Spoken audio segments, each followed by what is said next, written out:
Guten Morgen. Ich möchte Sie im Namen des Wiener Wiesenthal-Instituts für Holocaust-Studien aus Anlass der diesjährigen Simon-Wiesenthal-Konferenz recht herzlich hier im Studio 3 des österreichischen Rundfunks begrüßen. On behalf of the Vienna Wiesenthal Institute for Holocaust Studies, I would like to welcome you here in Vienna in Studio 3 of the Austrian Broadcasting Corporation on the occasion of this year's Simon Wiesenthal Conference. The ORF, the Austrian Broadcasting Corporation, is one of the main supporters of this conference by providing this venue, this wonderful venue, in this historic building, which so evidently fits to the theme of this year's conference. And I want to thank the ORF for this support. It was intended that General Director Alexander Vrabets will welcome the participants, but I learned yesterday that unfortunately, due to an urgent meeting of the European Broadcasting Union, he will be in Geneva today. So now Karl Amon will welcome us on behalf of the ORF. Mr. Amon is head of the radio section of the ORF. Since this prestigious and landmark historical building in which we come together houses the most important nationwide and some local radio stations of the Austrian Broadcasting Corporation, nobody else could represent the ORF here, and now better than he. So I would like to take Mr. Amon the floor. Herzlich willkommen auch von mir hier in diesem historischen Raum, in diesem denkmalgeschützten Haus im ORF-Funkhaus. Es ist mir eine besondere Freude, Sie hier in Wien begrüßen zu dürfen. Wir sind hier im ORF sehr, sehr stolz darauf, dass Sie diese Veranstaltung hier bei uns machen. Und weil ich den Raum jetzt gerade erwähnt habe, vielleicht einen Satz dazu. Hier in diesem Studio, es gibt dann ein deckungsgleiches zweites, 2 Räume weiter, wurde das erste professionelle Radio vor rund 70 Jahren gemacht. Damals wurde ja Radio live gesendet, also es gab kaum Tonkassetten und Bänder, also und Radio musste ja immer mit Musik und Ton gefüllt werden. So wurden hier in diesen Räumen also die Konzerte live aufgenommen. Dahinter war das Tonstudio und mit Handzeichen wurden dann die Musiker aufgefordert, jetzt zu spielen. Und darum musste die Akustik in diesen Räumen besonders gut sein. Und wenn Sie in den Pausen Zeit haben und sich den Raum einmal genauer anschauen, der ist original so, wie er vor 70 Jahren war, wie er gebaut wurde von Holzmeister, dann werden Sie feststellen, dass es kaum rechte Winkel in diesem Raum gibt. Das hat einen sehr einleuchtenden Grund, weil da damals Live-Radio gemacht wurde, durften hier aus akustischen Gründen möglichst wenig rechte Winkel sein. Und darum ist dieser Raum auch denkmalgeschützt, weil er hier einzigartig in Österreich ist. Übrigens genauso wie das Studio 2, das also wie gesagt 2 Räume weiter ist. Mir ist es eine besondere Freude, dass Sie diese Konferenz, die also das Motto hat, 35 Jahre Bildgestaltung dieses sehr, sehr, sehr, sehr prägenden Themas und traurigen Teils der Geschichte. Und es macht mich auch persönlich betroffen, denn aus meiner familiären Herkunft habe ich sehr, sehr, sehr viel erfahren über die fürchterliche Zeit damals. Und ich war damals Ende 20, als die ersten Fernsehbilder darüber ausgestrahlt wurden. Und muss sagen, obwohl ich sensibilisiert war und obwohl ich einen Wissenszugang hatte, einen privilegierten Wissenszugang zu diesem Thema, haben mich eigentlich die Bilder noch einmal sozialisiert. Und darum, glaube ich, kann man dieser Umsetzung, dieser bildlichen Umsetzung dieses Geschichtsteils, dieser Umsetzung kann man diese gar nicht hoch genug einschätzen, welche wichtige Funktion und Bedeutung für die gesellschaftliche Bewusstseinsbildung damit passiert ist. Und in diesem Sinne wünsche ich Ihrer Veranstaltung hier nicht nur Erfolg, sondern einen großen Erfolg. Ich wünsche allen eine schöne Zeit, insbesondere aber den Nicht-Wienern eine schöne Zeit in Wien. Danke fürs Kommen und danke, dass Sie diese Veranstaltung hier bei uns im ORF abhalten. Danke sehr.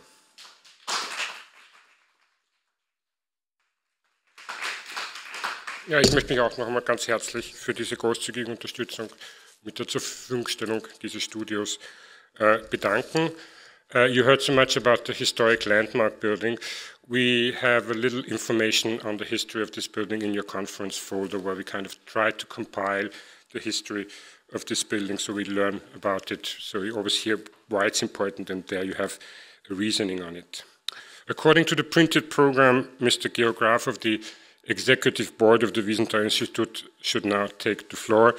Unfortunately, he cannot attend the opening of this conference due to his commitments at the University of Salzburg and later on here in Vienna. So hence I will also take his part and not only introduce to the conference, but also give you a short info on the institute itself.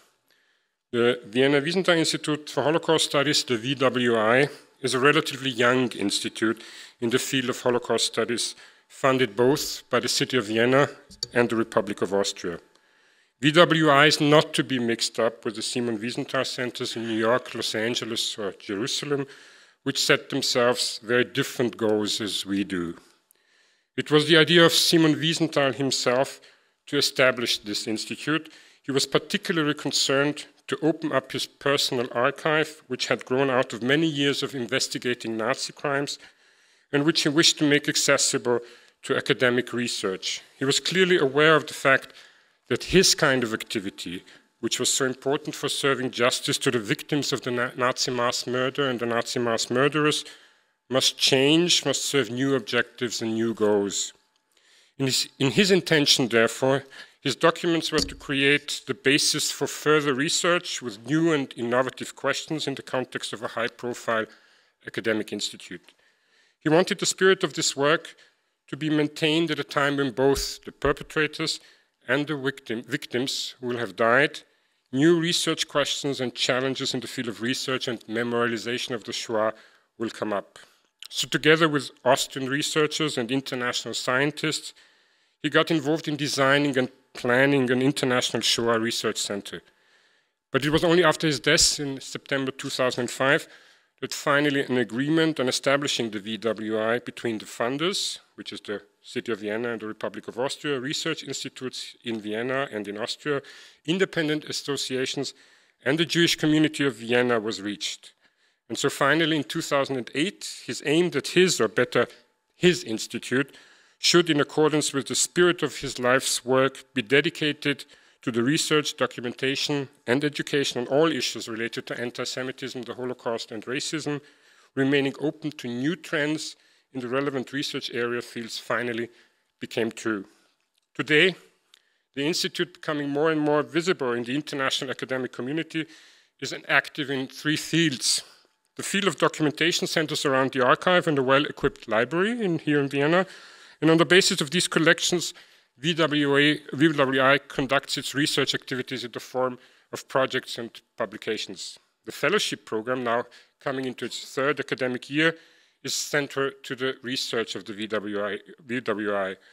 The program is open for the freelance research scene and engages in intensive and ongoing exchange with researchers in other institutions, thus ensuring constant consideration for new questions and new methods. Finally, mediation of the research results by different forms of interventions in the public sphere is VWI's third pillar. Over the last year, this conference, the Simon Wiesenthal Conference of the Institute, has become an important landmark in the calendar of scientific events of the Institute. The International Academic Advisory Board, together with the Executive Board, the Managing Director, and the Academic Program Director, develop an idea of a possible theme which they regard as important. The research staff of the Institute subsequently drafts a call for papers, and after having evaluated the proposals, decide on inviting the lecturers, design the program. In the past 3 years, Simon Wiesenthal conferences have been organized always in this way, always in cooperation with a distinguished academic partner here in Vienna or abroad. For instance, scores of commemoration, the Holocaust in music, together with the University of Music and Performing Arts in 2011. Before the Holocaust had its name, early confrontations with the Nazi mass murders of the Jews, with the Viennese Institute for Contemporary History in 2012. And finally, last year, together with the United States Holocaust Memorial Museum in Washington, D.C., the last year's conference on collaboration in World War II and the Holocaust in Eastern Europe. The results of each of these conferences are now about to be published in the newly established conference paper series of the VWI. Regarding our conference, I don't think I need to repeat the intentions here, the basic idea of the conference, since you all responded to our call for papers. But it's here that I wish to thank for supporting us in drafting this call, Siegfried Mattel from the Ludwig Boltzmann Institute, a renowned Austrian contemporary historian, visual historian, as well as Dieter Pohl from VWI's Academic Advisory Board. The airing of the US miniseries Holocaust in Austria, but also in the then Western world, approximately 35 years ago, was a media event that shook TV audiences and marked the beginning of many new developments. The controversial reception, or the non-airing of the series in then communist Eastern Europe, said a lot about how the murder of the Jews was dealt with, remembered, forgotten, or suppressed. Today, we can state that the trivialization of the fate of a German Jewish family during 1933 and 1945 caused an epochal change in the remembrance of the murder of the European Jews and significantly shaped the representation of it in the media. The series marked the beginning of a global culture of remembrance and opened up the possibility of having transnational, universal frames of reference. Before the miniseries, the term Holocaust had been little known and little used. After the series, it became the general, albeit initially still controversial, descriptor for the Nazi murder of the Jews. We are very fortunate that all of our ideas mentioned in the call, in one way or the other, were picked up in the proposals. Therefore, we will be able to look into how the Holocaust has been dealt with in US American as well as explicitly both Eastern and Western European TV cultures. But the miniseries Holocaust itself will not be the sole focus of the conference. The analysis of the reception or discussion of the series will merely be the starting point for a wider investigation into TV's characterization of the murder of the Jews. It is often forgotten that this has already been the topic of numerous TV productions, let them be trivial, artistic, fictional, or as well documentary, before Holocaust was aired. These early TV productions were also subjects of heavy debates, which took on different forms that reflected the various political systems and depended on the specific cultures of remembrance in the given societies. And some of our lectures will go into that and present these debates. But we also do hope that at the end of our conference, we'll have learned more about Marshall McLuhan's famed cool medium, about the history of television itself, from a medium which at its beginning was a national one, up to the 1970s even forged nations, then became a global medium, and finally, in our times after television, a secondary, more and more neglected, maybe more and more neglectable medium. We also hope that our discussions and findings will go beyond plain cinematic inquiries and will elucidate, specify TV genres which have evolved in times, have formed a new type of popular culture in a transnational dimension, or even created a televisionary memory and innovative ways of addressing the Holocaust, allowing entrenched, even deadlocked paradigms of remembrance to be transformed via the media itself. In this respect, that we try to compile the panels of the following 3 days, hoping that it will foster these important debates. Now, before passing on the floor now to VWI's Research Program Director Eva Kovac, who will chair the first panel, I would like to thank the main funding agencies of the Institute, the City of Vienna, and the Federal Ministry of Science, Research and Economy. I also have the honor to express my gratitude to the Future Fund of the Republic of Austria for its generous grant to finance this conference, and again, the Austrian Broadcasting Corporation which supplied us with this venue. I wish you all the best for the discussions in the next day, and I pass on the floor to Eva.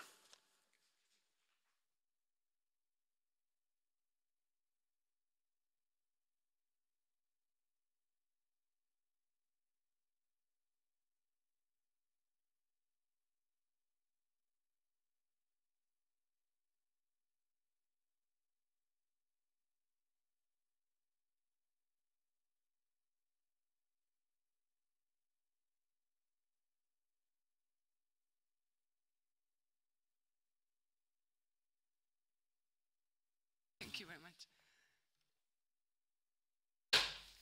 So, herzlich willkommen an unserer ersten Session, bilingualen Session. Wir haben 4 Präsentationen und wir haben auch ein Uhr komischerweise hinter uns. Also das Publikum kann gut schätzen, wie lange ein Vortrag halten soll, aber ich werde vielleicht auch eine sehr höfliche und freundliche Moderatorin sein.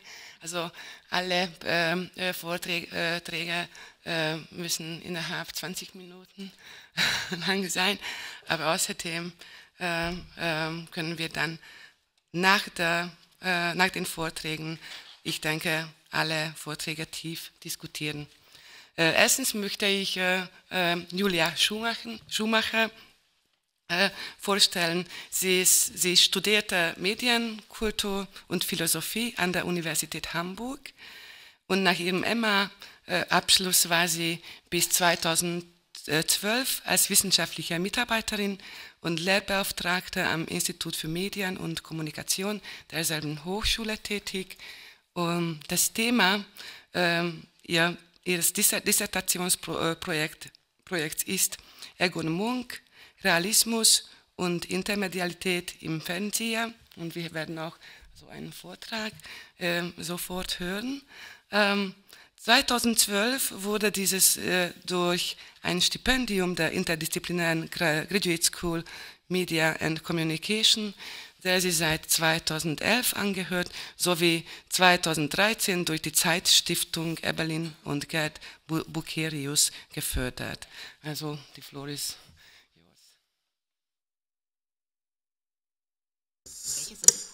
Danke schön. Vielen Dank für die freundliche Einführung. Vielen herzlichen Dank auch für die Einladung zu dieser Konferenz. Ich bin schon sehr gespannt auf das Programm und auf alle Vorträge. Ich freue mich sehr, dass ich heute Morgen mit Ihnen über Egon Monks Ein Tag, Bericht aus einem deutschen Konzentrationslager 1939 sprechen darf. Der Film wurde am 6. Mai 1965 im ersten Programm der ARD in der Bundesrepublik gesendet und gilt als die erste westdeutsche Filmproduktion, die ein nationalsozialistisches Konzentrationslager in einer fiktionalen Form, wohlgemerkt, zur Darstellung brachte. Und innerhalb der publizistischen Debatten, die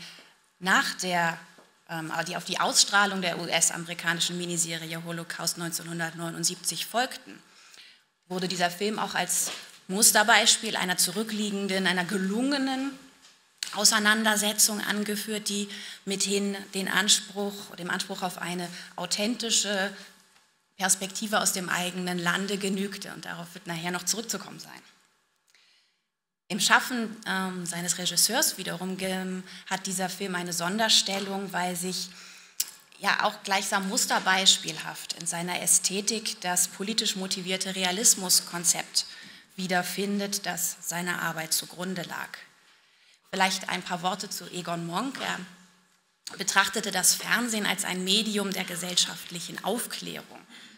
In der Tradition Bertolt Brechts als dessen Assistent er zwischen 1949 und 1953 am Berliner Ensemble sozialisiert worden war, sah er seine Aufgabe darin, die politische Urteilsfähigkeit seines Publikums zu schärfen. Also das war ein größeres Projekt, das der Demokratisierung der Bundesrepublik gewidmet war. Und so bildete die kritische Auseinandersetzung mit der nationalsozialistischen Vergangenheit des Landes auch einen Schwerpunkt des Programms, das er als Leiter des NDR-Fernsehspiels zwischen 1960 und 1968 initiierte. Und war ihm immer auch ein besonderes Anliegen, dass also auch die Auswahl von Stoffen für seine selbstständige Regiearbeit bis 1988 bestimmte. Der Untertitel dieses Films nun, Bericht aus einem deutschen Konzentrationslager, suggeriert, dass in seinen 90 Minuten Spielzeit ein Geschehen einer journalistischen Darstellungsform gleich wiedergegeben würde. Also möglicherweise ohne Wertung. Das Gegenteil ist der Fall. Die visuelle Inszenierung unterstützt diesen Eindruck zwar sehr stark, indem es die Bildsprache des damals aufkommenden Direct Cinema adaptiert. Von dieser formalen Qualität ist aber nicht an eine Anknüpfung an die Traditionen des Journalismus im Fernsehen zu schließen, sondern wenn dieser Film mit dem Begriff der Dokumentation belegt werden soll, dann eher in den Begriffen des dokumentarischen Theaters eines Rolf Hochhuth oder Peter Weiß. Also eine Tatsacheninterpretation poetischer Art, nannte es Walter Jentz damals. Was den Film seinerzeit besonders auszeichnete, war, dass er eine Ausdrucksform gesucht und möglicherweise auch gefunden hat, die sich explizit auf den Nationalsozialismus bezieht und auch erstmal nur auf diesen. Denn in den 50er Jahren nahm die künstlerische Thematisierung des Nationalsozialismus, ich spreche hier von Hörspielen, Schauspielen, Fernsehspielen, Spielfilmen auch, die nahm eher eine parabelhaft verschlüsselte Form an, die die Ermordung der Jüdinnen und Juden mit dem Thema Krieg und Gewaltherrschaft allgemein verband, das heißt entkonkretisierte und damit auch tendenziell dehistorisierte. In dieser Narration gerinnt denn das, was wir später Holocaust nannten, zu einem Ausdruck einer umfassenden Zivilisationskatastrophe, die sich denn äquivalent in den Atombombenabwürfen von Hiroshima und Nagasaki repräsentiert findet. Denken Sie, das gilt nicht nur für Deutschland, denken Sie an Hiroshima mon amour.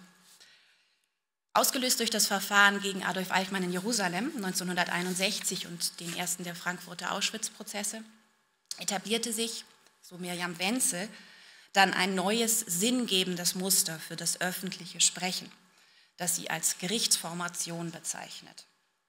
Damit ist eine dem deutschsprachigen Diskurs innewohnendes narratives Schema bezeichnet, das eben der Logik einer Gerichtsverhandlung folgt, also Zeugenaussagen von Opfern und Tätern werden einander gegenübergestellt und es zielt darauf, ein Urteil fällen zu können.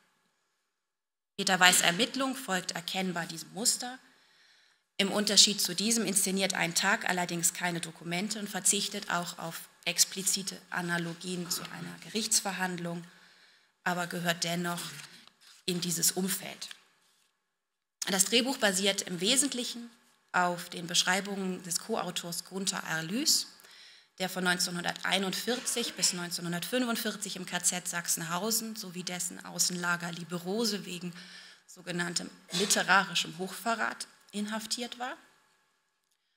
Und sein Zeugnis findet sich hier in einer Abfolge von exemplarisch zu verstehenden Situationen übersetzt, die in einem fiktiven Aufbaulager irgendwo in der norddeutschen Provinz situiert sind und an dem unterschiedliche Häftlingsgruppen zusammentreffen, also politische Häftlinge, jüdische Häftlinge, kriminelle Häftlinge. Ein Zitat leitet die Spielhandlung ein: Mögen andere von ihrer Schande sprechen, ich spreche von der meinen. Die Präambel aus Brechts Gedicht Deutschland, dessen bekannte erste Strophe lautet: O Deutschland, bleiche Mutter, wie sitzt du besudelt unter den Völkern, unter den Befleckten fällst du auf. Damit gibt der Film sogleich die Haltung preis, die er gegenüber dem Erzählten einnimmt und auch einfordert, die Verpflichtung, sich einer nationalen Schande zu stellen. Gleichzeitig ist damit die ästhetische Orientierung der Form, also das Vorbild Brecht, ganz deutlich markiert. Der Fernsehfilm ist so auch nicht in einer Aktstruktur nach einem Konfliktauflösungsschema, sondern als Szenenfolge gestaltet. Das heißt, ein Vorspiel und 7 Kapitel, deren Beginn jeweils durch eine Titeltafel eingeleitet ist, die die Stationen eines Tagesablaufs bezeichnen sollen. Die Handlung selbst beginnt in medias res mit der Ankunft von sogenannten Neuzugängen im Lager. 2 von ihnen exponiert die Kamera zu Beginn wiederholt in Großaufnahmen und scheint auch ihre Blicke auf das Lager, das für sie als unsere Identifikationsfiguren genauso fremd ist wie eigentlich für uns, aufnimmt. Und diese bewegliche und beteiligt erscheinende Kameraführung, ein rasanter, harter Wechsel auch zwischen Großaufnahmen und totalen Ansichten generiert dann im Wesentlichen die dokumentarische Anmutung dieses Films. Nach dem Morgenappell, sobald sie einem Arbeitskommando zugeteilt sind, geraten sie aber wieder aus dem Blick, also es sind nur vermeintlich unsere ständigen Begleiter. Ich zeige Ihnen ganz kurz, wieso. Antreten!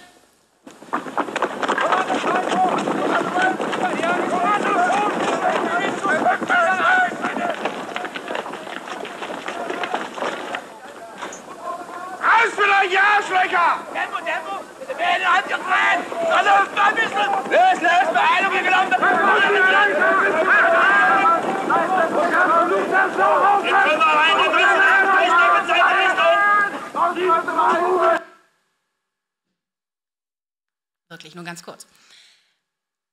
Ein Tag charakterisiert das Lager als einen Ort von sinnlosen, militärisch strukturierten Ritualen und hektischer Betriebsamkeit und an dem sich die Spur des Einzelnen sehr schnell verliert. Darin unterscheidet sich dieser Film ganz maßgeblich von Kinoproduktionen, die im Vorfeld das Lagerleben thematisiert haben, wie zum Beispiel Capo, Nackt unter Wölfen oder auch der französisch-jugoslawische Spielfilm L'Enclos von 1961, der Monk ganz offensichtlich als Abgrenzungsfolie für seine Produktion diente. Das ist ein Werk des französischen Nachkriegsdramatikers Armand Gatti, der im Zweiten Weltkrieg als Zwangsarbeiter im Osten von Hamburg interniert gewesen ist. Und dieser Film verfährt in seiner Dramaturgie tatsächlich genau umgekehrt. Er eröffnet visuell sehr, sehr eindrücklich, indem er das Ausmaß eines Steinbruchgeländes preisgibt.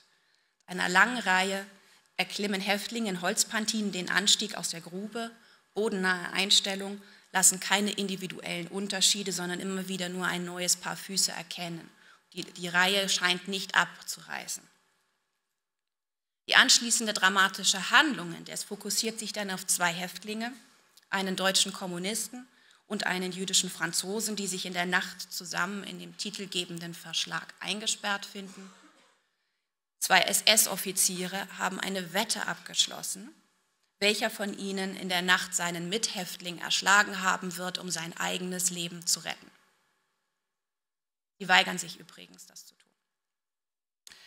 In weiten Teilen nimmt der Film deswegen die Form eines Kammerspiels an, das über dialogische Erörterungen die Erfahrung, Hoffnung und Ängste dieser beiden Protagonisten beleuchtet und die sinnliche Erfahrbarkeit dieses Ortes lässt die visuelle Inszenierung zurücktreten zugunsten ihres Gesprächs. Die Atmosphäre der Nacht bringt also die Umgebung dieses Lagers fast zum Verschwinden. Es ist teilweise wie eine Bühneninszenierung. Nur an einer Stelle wird die Architektur dieses fiktiven Lagers Tatenberg, das verweist auf das KZ Mauthausen, durch einen aufsichtigen Plankameraschwenk hervorgehoben, während ein Voice-Over die Funktion der unterschiedlichen Baracken erklärt. Ein Tag hingegen strebt eine Innenansicht des Lagers an, die dessen interne Vorgänge vorwiegend in einem hellen Winterlicht exponiert. Seine episodische Erzählweise ermöglicht es ihm, in unterschiedliche Bereiche des Lagers vorzudringen und unterschiedliche Typen auf Seiten der Opfer wie der Täter herauszustellen.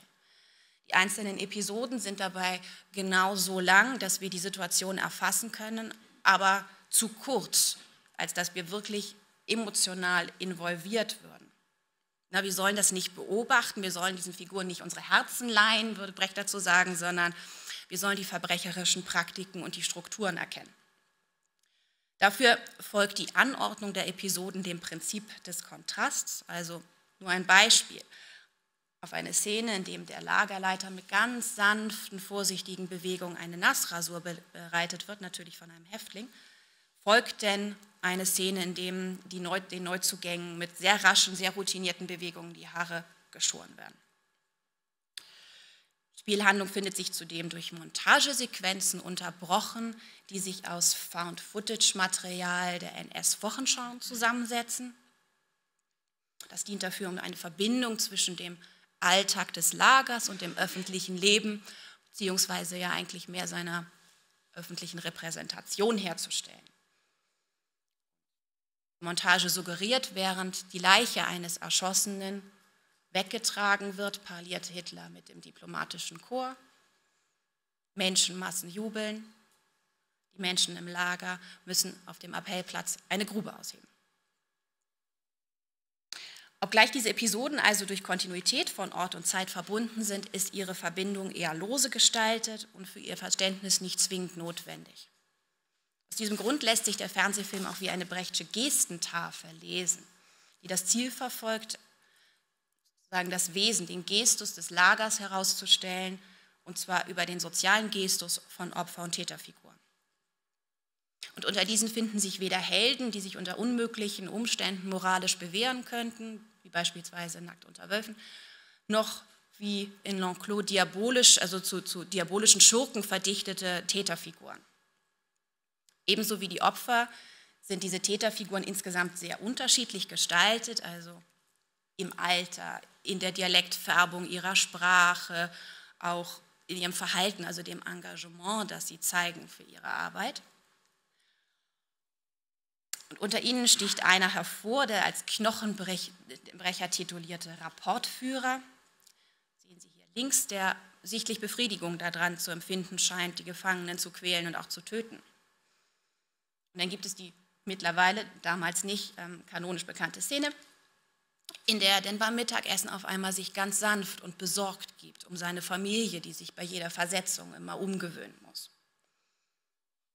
Sein Vorgesetzter ihm gegenüber, dem der Kragen der SS-Uniform etwas zu eng am Hals sitzt, zeigt sich vor allen Dingen von seinen Aufgaben ermüdet. Er ist ein sehr geräuschempfindlicher Mann gezeichnet, aber seine Dienstpflicht erfüllt er mit Sorgsamkeit nach Vorschrift.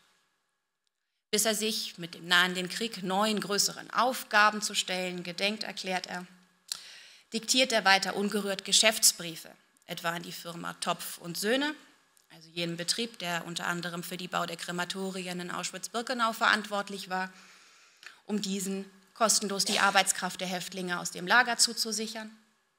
Und er hat zum Beispiel auch keine Weisung erhalten, wohin er eigentlich die Männerhaare, die geschorenen Männerhaare zur Verwertung schicken soll. Deswegen hat er sich selbstständig darum gekümmert. Der Schreibtischtäter.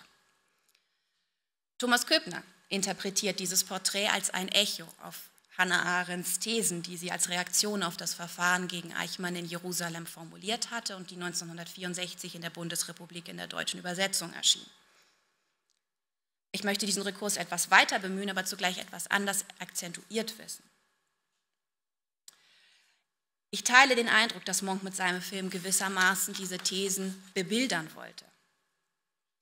Seine Szenenfolge interpretiert das Konzentrationslager als eine konzentrierte Formation des nationalsozialistischen Herrschafts- und Gesellschaftssystems. Daran folgt er, möchte ich behaupten, Arendt, die in Origins of Totalitarism das Lager als die zentrale Institution des totalen Macht- und Organisationsapparates charakterisiert hat, welches als Laboratorium diente, in dem der fundamentale Anspruch erhoben wurde, dass Menschen total beherrschbar sind.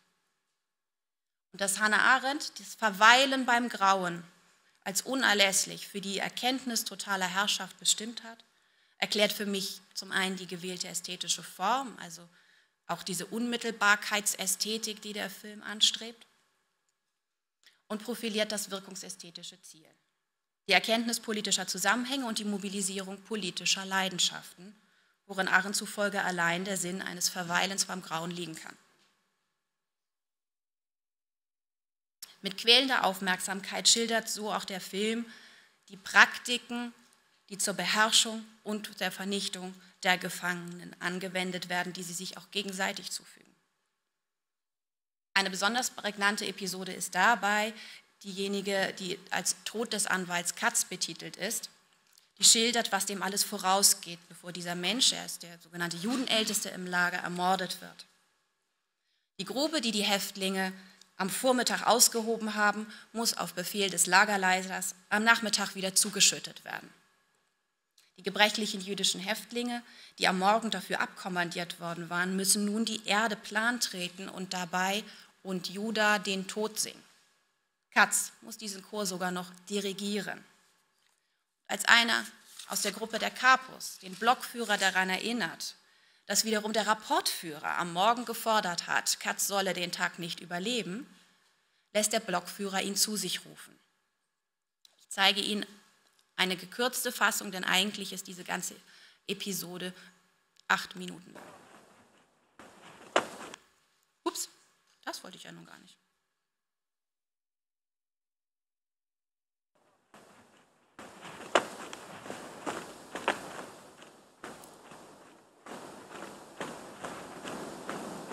Holding Mütz. Du sollst die Mütz holen. Das ist ein Befehl.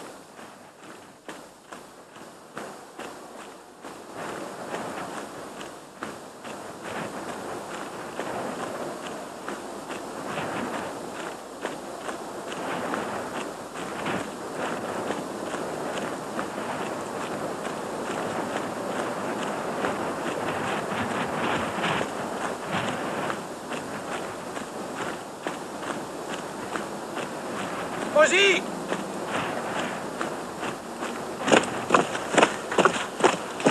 Und du da den Tod!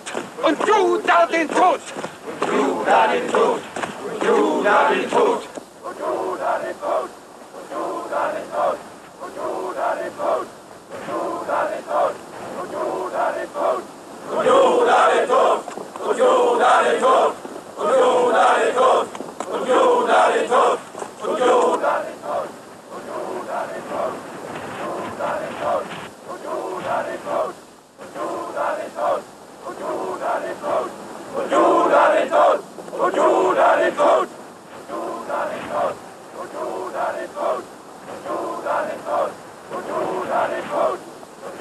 den Tod! Und du da den Tod! Und du da den Tod! Und du da den Tod!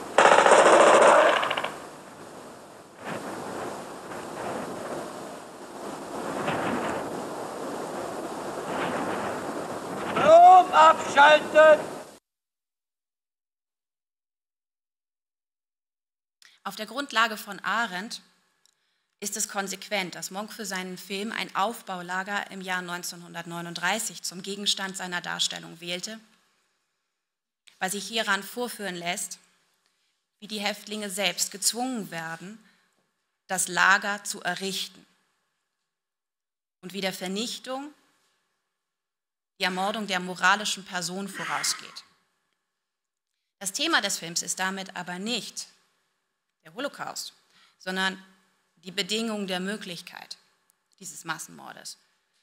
Dafür werden sehr konkrete Bilder und Situationen gefunden und in dieser Konkretion geht ein Tag auch sehr über das hinaus, was das dokumentarische Theater damals zu leisten vermochte und auch wollte. Und Eingeweihte können sicherlich auch jenen Brief an die Firma Topf und Söhne als Vorbereitungen lesen zu dem von Hannah Arendt so bezeichneten Verwaltungsmassenmord. Die Thematisierung desselben verbleibt jedoch auf der Ebene der Abstraktion. Diese ästhetische Entscheidung ist sicherlich Monks didaktischem Ziel geschuldet, denn es geht um eine Idee von Wehret den Anfängen. Zugleich ist sie aber auch hochgradig symptomatisch für eine westdeutsche Produktion aus dieser Zeit. Um jetzt abschließend auf die Frage einzugehen, was denn eine authentische deutsche Perspektive 1965 bedeuten kann. Zu früh, zu spät, zu wenig, zu viel fasst Monk selbst den Diskurs um die Darstellung und die Darstellbarkeit des Holocaust im Fernsehen in einem nur fragmentarisch erhaltenen Text zusammen, mit dem er ursprünglich die Ausstrahlung seines Films Die Geschwister Oppermann nach dem Roman von Leon Feuchtwanger am 30. Januar 1983 publizistisch rahmen wollte. Wann war je zu viel? Fragt er dort und gibt sich sogleich die Antwort. Bis nachweislich zu jenen Spätherbsttagen 1979 zu wenig. Schließlich sei an jenen Tagen, ausgelöst durch die Sendung Holocaust, in allen Blättern zu lesen gewesen, ich zitiere ein längeres Stück, dass alles, was wir selbst bis zu diesem Tag versucht hätten, die Vergangenheit unvergessen sein zu lassen, so wenig gewesen sei, mit den falschen Mitteln vorgetragen, zu wissenschaftlich, zu dokumentarisch, zu sonst was oder mit was auch immer für Unterlassungen ausgerüstet, mangelhaft in jedem Fall. Ein Selbstverständigungstext, aus dem auch wirklich diese tiefe Verunsicherung spricht, die deutsche Filmemacher, mit der sie konfrontiert gewesen sind nach der Ausstrahlung und vor allen Dingen auch dem massenhaften Erfolg der Serie Holocaust. Gleichzeitig ist typisch, dass Monk darin auf die zweifelsohne wichtige Frage nach der adäquaten Form der Darstellung eingeht, die in den Feuilletons sehr breit diskutiert wurde. Dabei verkennt er, dass es sich an einem Punkt auch um eine Frage des Inhalts handelt. In seiner Fixierung auf die frühen Jahre der NS-Herrschaft in Ein Tag, aber auch in all seinen anderen Produktionen, die sich mit dem Thema beschäftigen, erweist sich Monk damit als ein recht typischer deutscher Nachkriegsintellektueller und Vertreter einer Generation, die als Kinder und Jugendliche in das System miterlebt haben, teilweise auch in deren Jugendorganisationen involviert gewesen waren, also auch diesen militärischen Drill, natürlich die Propagandamaschinerie kennengelernt haben. Und nach dem Krieg dann, als sie das ungeheure Ausmaß der NS-Vernichtungspolitik erkennen mussten, sich mit sehr großem Engagement der Aufarbeitung der Vergangenheit gewidmet haben. Sehr viele von diesen sind in die Medienberufe in der Bundesrepublik gegangen, in den Journalismus, aber eben auch wie Monk in die Fernsehanstalten. Ihre Perspektive aber, mögen andere von ihrer Schande sprechen, ich spreche von der meinen. Die nationale Perspektive also führte auch vielfach dazu, dass sie den Massenmord an den Jüdinnen und Juden eben nicht darstellten oder nicht darstellen konnten. Ich danke Ihnen.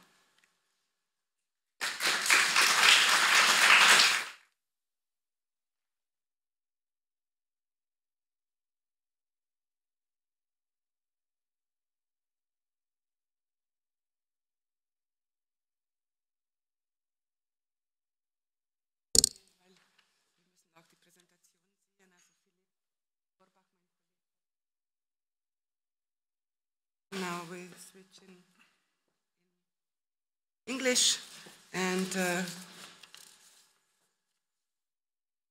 our next speaker is Damiano Garofalo.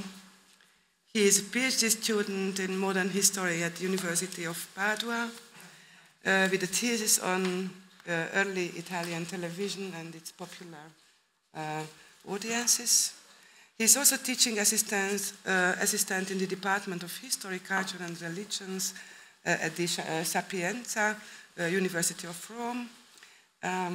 He obtained his BA and MA at the Sapienza, University of Rome, with a thesis about Holocaust public memory in post-war Italy. And he's currently research fellow at the Fondazione, Museo della Shoah in Rome, where he studies Holocaust representations in media and visual culture.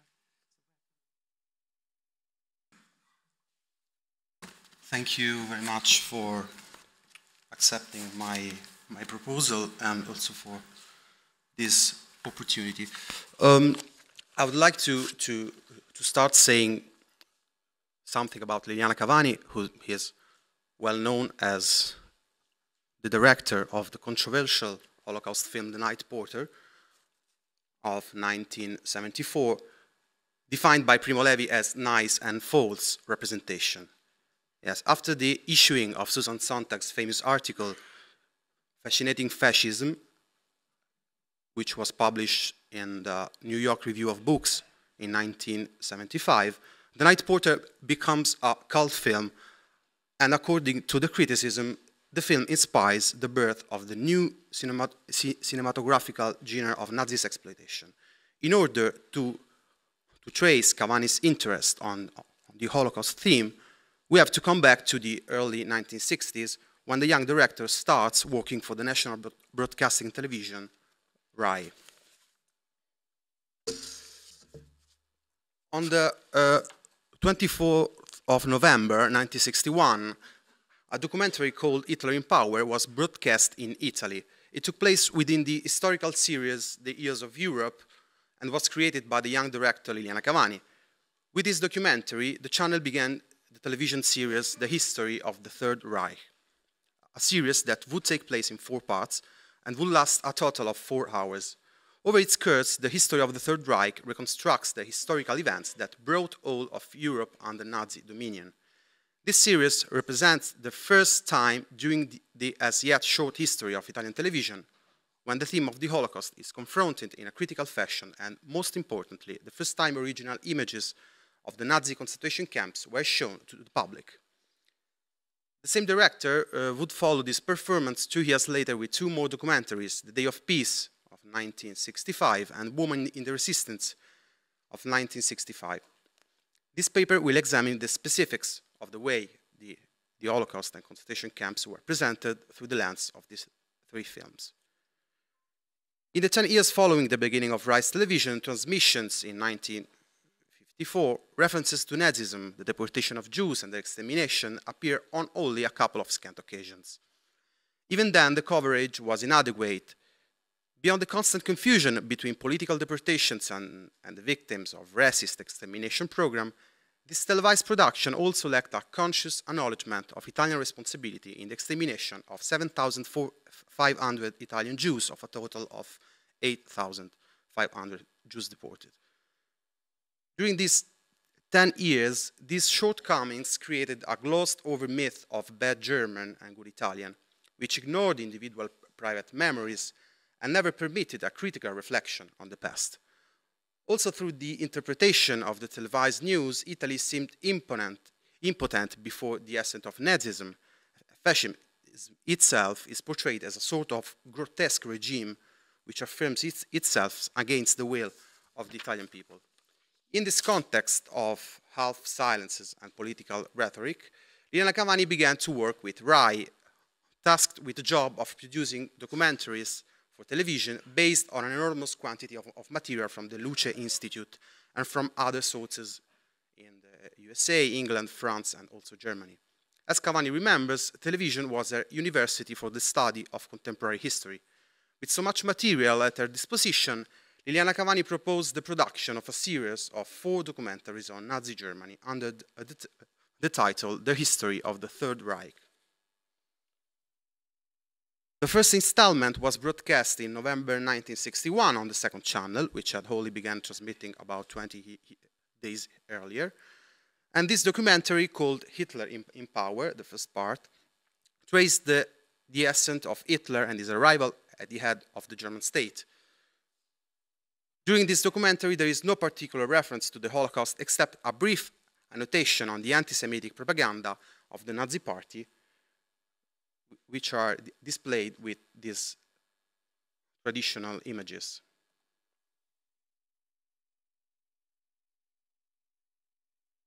The second documentary of this series, entitled The Splendors of the Third Reich, was broadcast the following week. And after a brief theoretical introduction about the anti-Semitic ideology through the use of satirical comics like this one, the documentary turns its focus to the concentration camps. Overhead photos and shots of the emptied-out interiors are shown, and like this, for example, that is the gate of Buchenwald. And the commentary reminds the watcher that camps like Dachau and Buchenwald were considered by the Germans to be, and I quote, a merit of the new civilization. And there were shown some images, like, for example, these referring to Mauthausen concentration camp, or the aerial image of Birkenau. The framing on the concentration camps is then put into contrast with images of Hitler, with images of daily life and carnivals in Munich. While the voiceover reads several testimonies of popular agreement with the regime. The documentary finishes with images of Hitler in his eagle's Eagle's Nest near Berchtesgaden in the Bavarian Alps. Here, the Führer meditates on future plans, plays, dances, and jokes with Eva Braun and other friends. Who could believe in 50 years' time, observes the commentator, that a man like Hitler could have had a private life? This teaches us, among other things, that a dictator who can subjugate and transform cultures, cause the extermination and misadventure of millions of people, need not to be a genius or made of pure evil, but actually remains, at the bottom of his heart, a little man with conventional tastes and touching intimacies. End of quotation. The next installment in this series is entitled Hitler über and was broadcast almost a year later in October 1962. It covers Nazi political expansion and the conquest of Europe. The program begins with the annexation of Austria and the beginning of the violence perpetrated against the Austrian Jews. This new annexation seals the alliance between Mussolini and Hitler. While the viewer is shown images in which Mussolini laughs and jokes with the German dictator, the commentary observes, and I quote, "Fascism is progressively assimilating ideas and behaviors which are typically Nazi," end of quotation. Then, several very anti-Semitic pages from an Italian magazine called The Defense of the Race, La Difesa della Razza, and also from the fascist newspaper Il Popolo d'Italia, while the voiceover continues, and I quote, "In a country like Italy, which had never before known racial persecution, a Jewish question was artificially created. Soon the first racial laws would be imposed and persecutions against the Jews would begin," end of quotation. This moment represents the first time in Italian audiovisual broadcasting when the viewer is informed that racial laws were introduced within the confines of Italy. However, fascist anti-Semitism is still portrayed as the German will to impose its own discriminatory ideology on Italy. As Cavani would remember, she was forced to argue at length with the direction of Rai to be able to insert images of concentration camps into the documentary. This was the first time this would happen on television in the 18 years since the end of World War II. The following week, the fourth installment of the series, titled The Third Reich Burns, is a less narrative documentary. Nazism had called the German people to total war, and the official culture of the universities, which had become completely Nazi, had accepted the call and diffused the myth of the race. Here, the entrance gate of the war camp at Auschwitz I, with its famous inscription, Arbeit macht frei, is displayed and lingers for the first time on the screen. This is then followed by images of various empty Nazi concentration camps taken through the snow after the end of the war. There's, for example, an image of Auschwitz I. The voiceover reminds the viewer how the German factories took advantage of the work of the Jews who were kept in the camps. This is, for example, the Westerbork deportation that is followed by an image, a fictional image taken from the train. A series of images follows which show emaciated Jews, concentration camp victims inside the camps, and other pictures of naked prisoners who unbelievingly halt in front of masses of cadavers. Other photographs follow of the complex of camps at Auschwitz, while passages of the memoirs of Commandant Rudolf Höss are read. Other frames follow the empty interiors of concentration camps, which are followed by a series of close-ups of the organizers of the concentration and extermination camp system. Meanwhile, the voiceover observes, and I quote, "It is strange that even the heads of the concentration camps had faces. 6 million Jews offered in a Holocaust to the myth of blood in the most terrible ways." With the history of the Third Reich, for the first time in Italy, an audiovisual program places the Holocaust at the center of reflection about the Second World War and fascist totalitarianism. Such an operation of critical history necessarily reconsiders the Italian national responsibility for the racial laws, which are documented and presented through the small screen here after almost 20 years of silence. The unedited images of prisoners inside the concentration camps begin to permit a small step toward recognizing a narration of the Holocaust, which was previously excluded from the public memory. Notwithstanding the great public success of this series, there were still bureaucratic problems preventing a possible national repetition of the program, which had been considered in order to reach the most possible spectators. According to Liliana Cavani, it was the German embassy which let Rai know that such a move wouldn't be appreciated. Thanks to these difficulties, the program would never again be retransmitted in Italy until 4 or 5 years ago. For 3 years after the release of Cavani's series of films, a deafening silence surrounded the Holocaust in the world of Italian television. This silence was finally broken in 1965 when a flood of references to the theme began to appear. The underlying theme of these programs in this period was consistently pity and compassion. In this new context, on the 7th of May 1965, Liliana Cavani's fifth documentary, titled The Day of Peace, went on the air. The film's inspiration was drawn from the establishment of a Day of Peace in all of Europe on the 8th of May 1965, which was also the 20th anniversary of the German capitulation. The documentary responds to a question: how is the anniversary of the end of the Second World War in Europe going to be remembered after 20 years of silence on the subject? In the film, young people from around Europe are interviewed about the meaning of the peace. Others give testimonies of the experience of the war in France, Germany, Italy, and England. The interviews of the young people demonstrate that there is no great interest in remembering the war and its traumas, while on the other hand, the interviews with survivors of the conflict illuminate their difficulties remembering the experience of the war in a world that would prefer to forget it. 2 days later, another television documentary by Liliana Cavani called Women in the Resistance was aired. The program brings together interviews with women partisans from the upper ranks of the brigades who recount their experience as women within the context of war and testify to women's very broad involvement. The power of this documentary lies in the interviews with partisans who were deported to the concentration camps and in the accurate portrayal of the stories. The program begins with a woman clearly asking, "What pushed you toward joining the resistance?"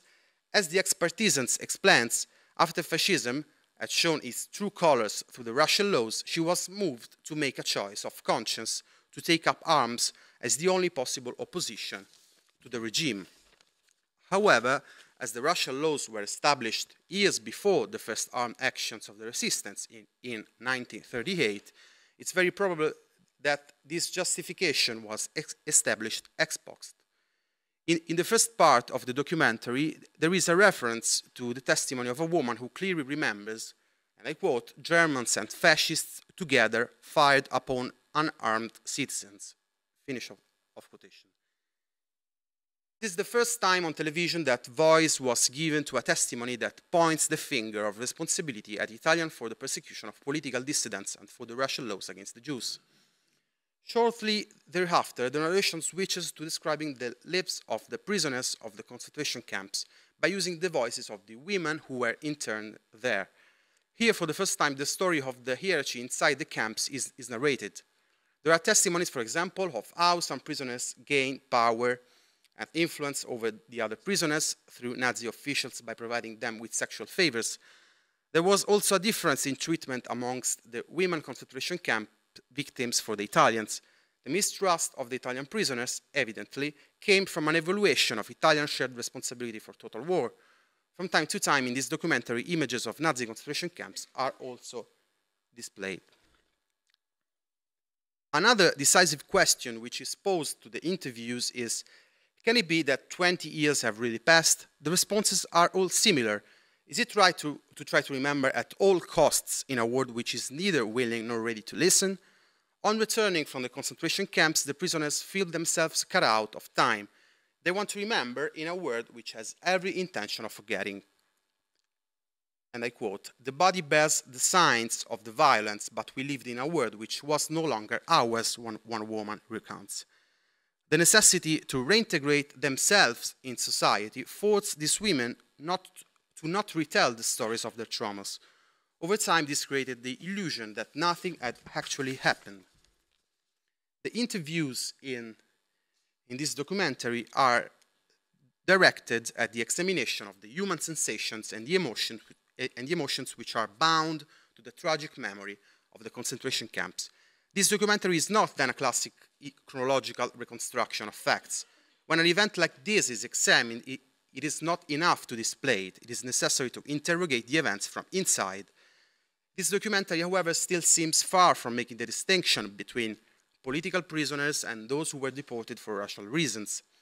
The testimonies are presented, perhaps intentionally, without particularly nuanced distinction, even if this would later happen through the same historiographical media.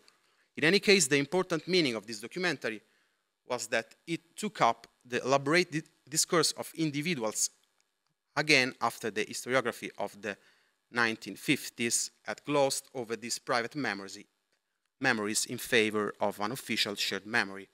In conclusion, between 1954 and 1965, only 8 television broadcasts substantially touched the theme of the Holocaust and the experience of the concentration camps. Of these 8, only 4, 3 of which were by Liliana Cavani, confront the theme in a convincing way. Of these 4, only one is from before 1965, history of the Third Reich, and only 2 of the 4 that seriously addressed the Holocaust take a serious look at an Italian sense of responsibility for the persecution of the Jews. As we have seen, both of these are by Liliana Cavani.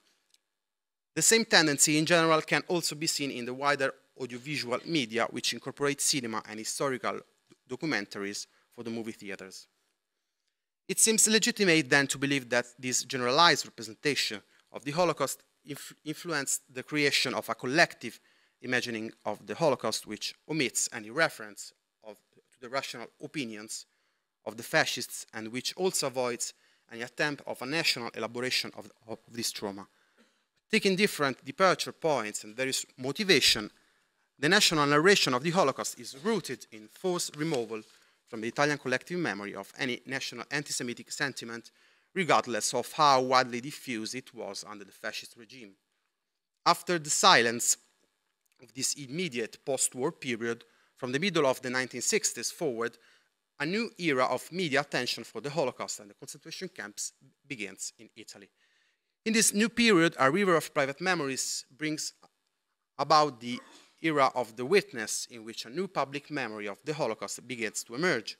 However, this new era continues to maintain some traces of an old wound which couldn't heal, one caused on one hand by the shocking experience of the concentration camps, and one, the other hand, by 20 years of stunning silence. As Liliana Cavani was the first director to show the world of Italian television the original images of the Nazi concentration camps, it should be underlined that it was also through this material that her own views on the subject were formed. It is a singular case that during the 70s, Cavani would also inspire the fundamentally erotic and sexual cultural debate between the relationship between victim and murder. This is a theme which was elaborated through a string of Italian films, beginning with The Night Porter, one of the most known Italian Holocaust films over the world. As Annette Viviorca has observed, and I quote, "If the memory of the Holocaust is now a paradigm of the reconstruction of only the historical events, the commonly shared model of the narration suffers particularly from the media silence in the 20 years following the war," end of quotation. And for people who study and narrate history, this story illustrates how important it is to carefully consider the ways in which productions and testimonies are presented.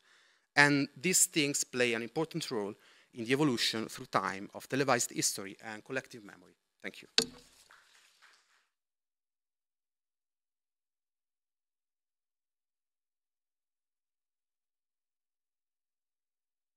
Much Damiano for the perfect time management and the very interesting paper.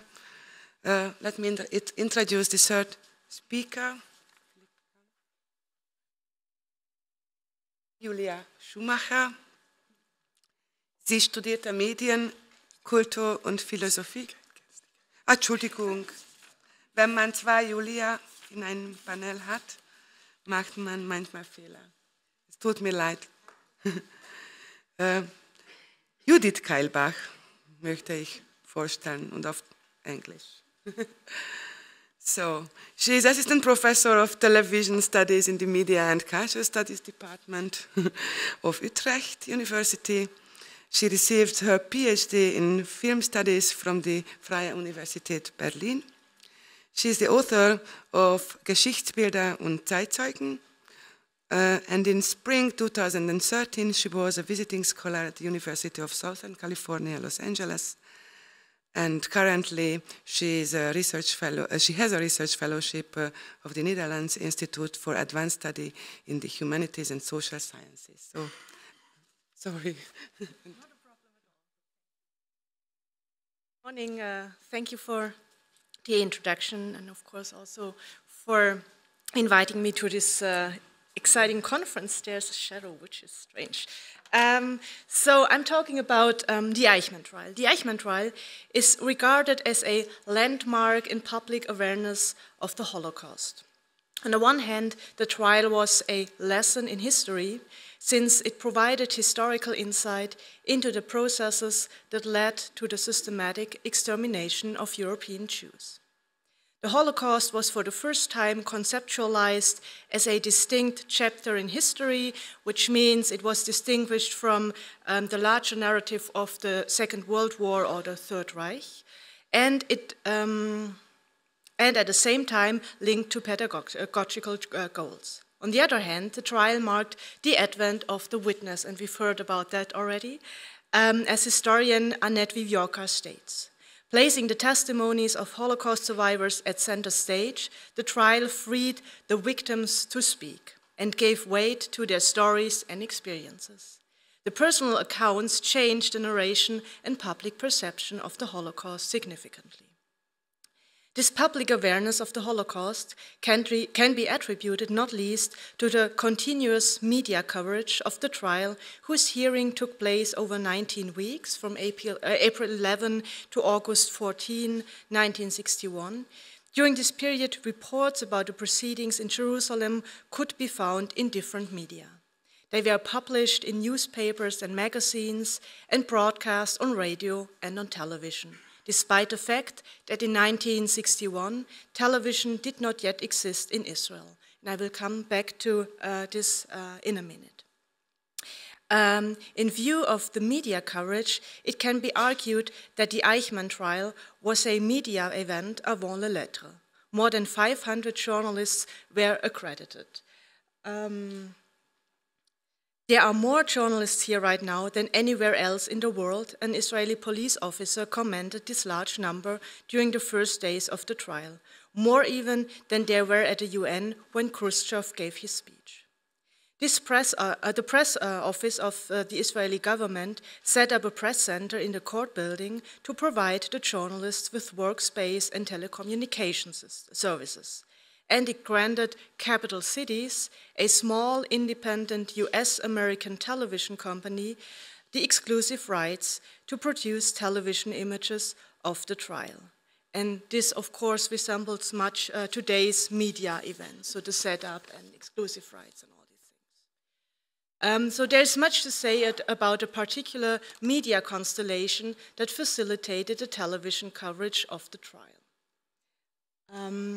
Capital Cities shipped cameras and videotape recorders to Jerusalem to set up a control room where director Leo Hurwitz decided which of the 4 camera signals was recorded on videotape. And this is a photograph of this control room. Leo Hurwitz, the director, is the one in the second row with the black glasses. Television stations from all over the world could order copies of selected scenes on videotape or on film for their broadcasts, which were airshipped each day to the respective destination, which is, of course, I mean, really interesting. We have videotapes, you have to send them on a plane to another country to broadcast about the trial, and this I would call a media constellation. Thus, the Eichmann trial was not broadcast live, since satellite technology was not yet available for television transmission in 1961, but recorded on videotape. And back then, this was quite cumbersome. However, the use of video technology is, in a way, you could say, the reason why today we are still able to watch the trial or to see the trial, because these videotapes were digitized and they are now available on YouTube. So you could watch the whole documentation of the trial, or almost everything of the trial, on the YouTube channel of Yad Vashem. However, what interests me here today is not the media constellation that facilitated the television coverage, but the reports that were broadcast about the trial. Thus, I'm interested in which fragments of the trial footage were shown, how were they introduced, were they accompanied by other items. These are the questions I was looking into. A comparison of the television coverage in different countries shows that the programs emphasized different aspects and fulfilled different functions. Jeffrey Chandler has argued that in contrast to Israel, where the trial offered an occasion for presenting the Holocaust as a distinctively Jewish phenomenon, American conceptualizations of the Eichmann case presented the Holocaust as a paradigmatic investigation having universal significance of the limits of human morality. This conception informed more or less all US-American television programs about the trial. Now, in Germany, the perception of the Eichmann trial was more complicated. After all, the media coverage had to take into account that the horrible crimes that were discussed in Jerusalem were committed on behalf of and with active help from Germans.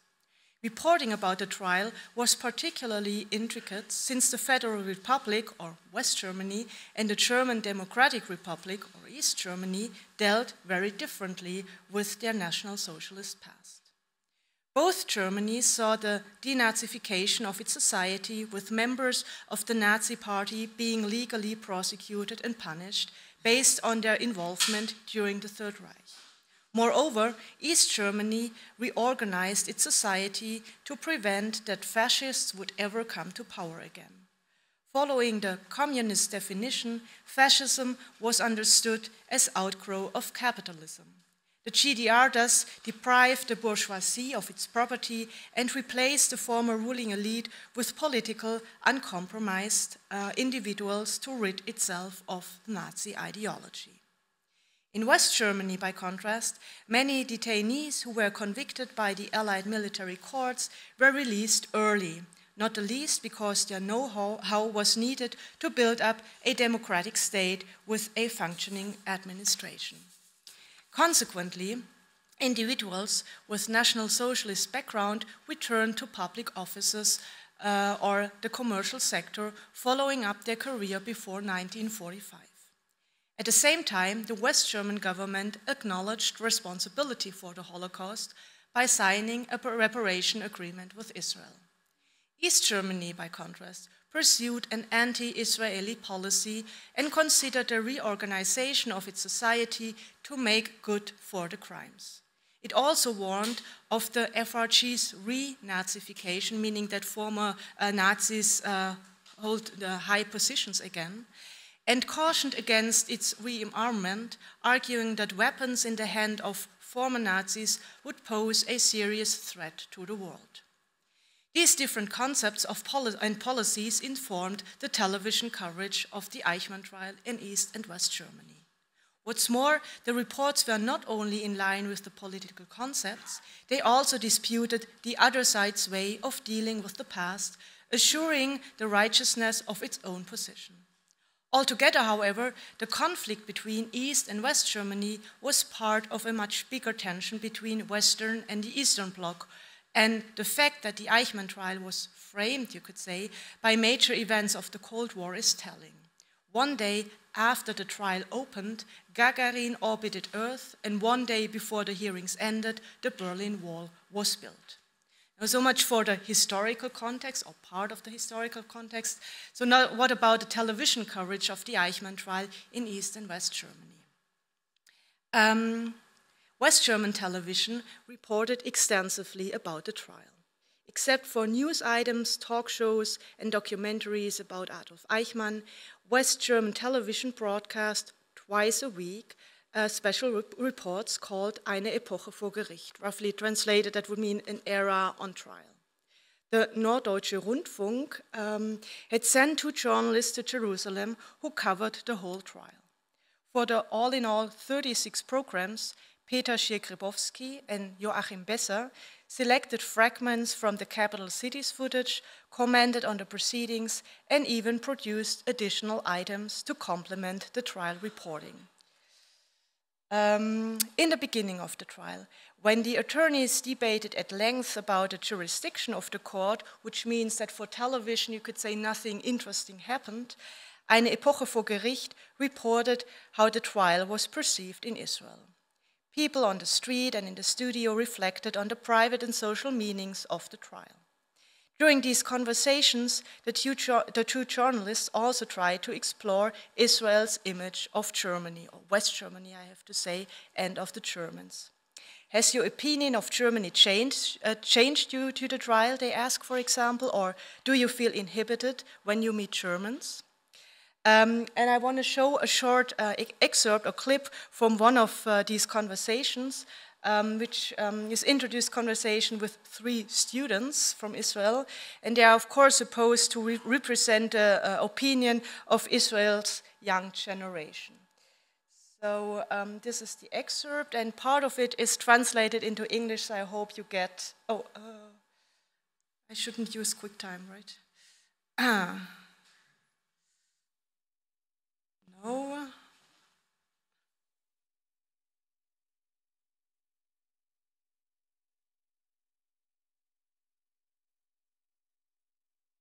Sorry.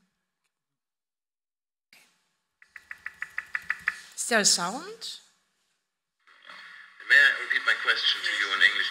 I said that I perfectly understand that you might not go to Germany during the next years, but my question is, don't you think that the young generation has to start anew, has to make a new beginning? Okay.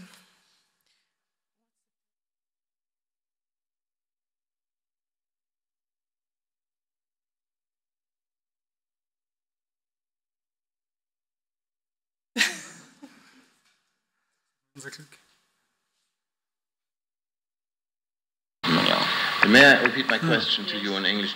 I said that I perfectly understand that you might not go to Germany during the next years, but my question is, don't you think that the young generation has to start anew, has to make a new beginning? Who else could do it?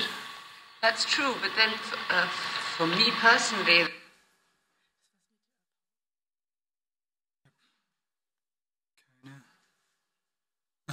Da bewegt sich irgendwas.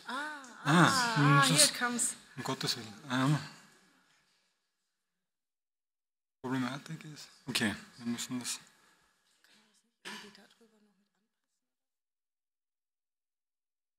Sicher? Nein, das muss man. Ja, Tricks nicht, schieb's einfach links und das an. May I repeat my question to you in English? I said that I perfectly understand that you might not go to Germany during the next years. But my question is, don't you think that the young generation has to start anew, has to make a new beginning? Who else could do it? That's true, but then for me personally, there's an emotional block. As for the Germans and what they should do, I think that that's their own problem. I really don't know how they can cope with such a problem of guilt. Frau Groß sagt, für Sie ihr sitzt im Herzen ein emotionaler Block. Sie kann darüber nicht hinweg und es ist Sache der Deutschen. Dann darf ich aber fragen, was können denn die Deutschen, die jungen Deutschen, meine ich jetzt, tun, wenn sie keine Hilfe von Israel bekommen? I will ask you, what can the young Germans do if they don't get any help from Israel and from young Israelis? I really don't know. I think that's a problem which the Germans brought upon themselves and that they'll have to work it out on their own. Frau Groß sagt, ich weiß es wirklich nicht. Es ist ein Problem, das die Deutschen auf sich selbst geladen haben und nun müssen sie sehen, wie sie damit fertig werden. Herr Kritz, was ist Ihre Meinung dazu? Also ich denke, dass wir können nicht so wie der Vogel Strauß sagen, es gibt kein Deutschland. Deutschland ist ein Staat von Europa.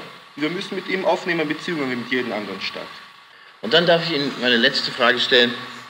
Was glauben Sie also, könnte Deutschland, das heutige Deutschland, die Bundesrepublik tun, um die Beziehungen nun zu Ihrem Land wieder zu verbessern? Welche Opfer könnte es bringen? Würde die Aufnahme diplomatischer Beziehungen erwünscht sein? Was glauben Sie, Herr Landsberg? Also erstens mal glaube ich, dass die Lehre aus dem Eichmann-Prozess voll ausgenutzt werden muss. Also das ist auch Ihre Sache. Television und Zeitung und Radio und in den Schulen und in den Jugendbewegungen und so weiter. Das ist, was im Moment zu machen ist. Fräulein Groß, meine Herren, ich danke Ihnen sehr für diese Unterhaltung.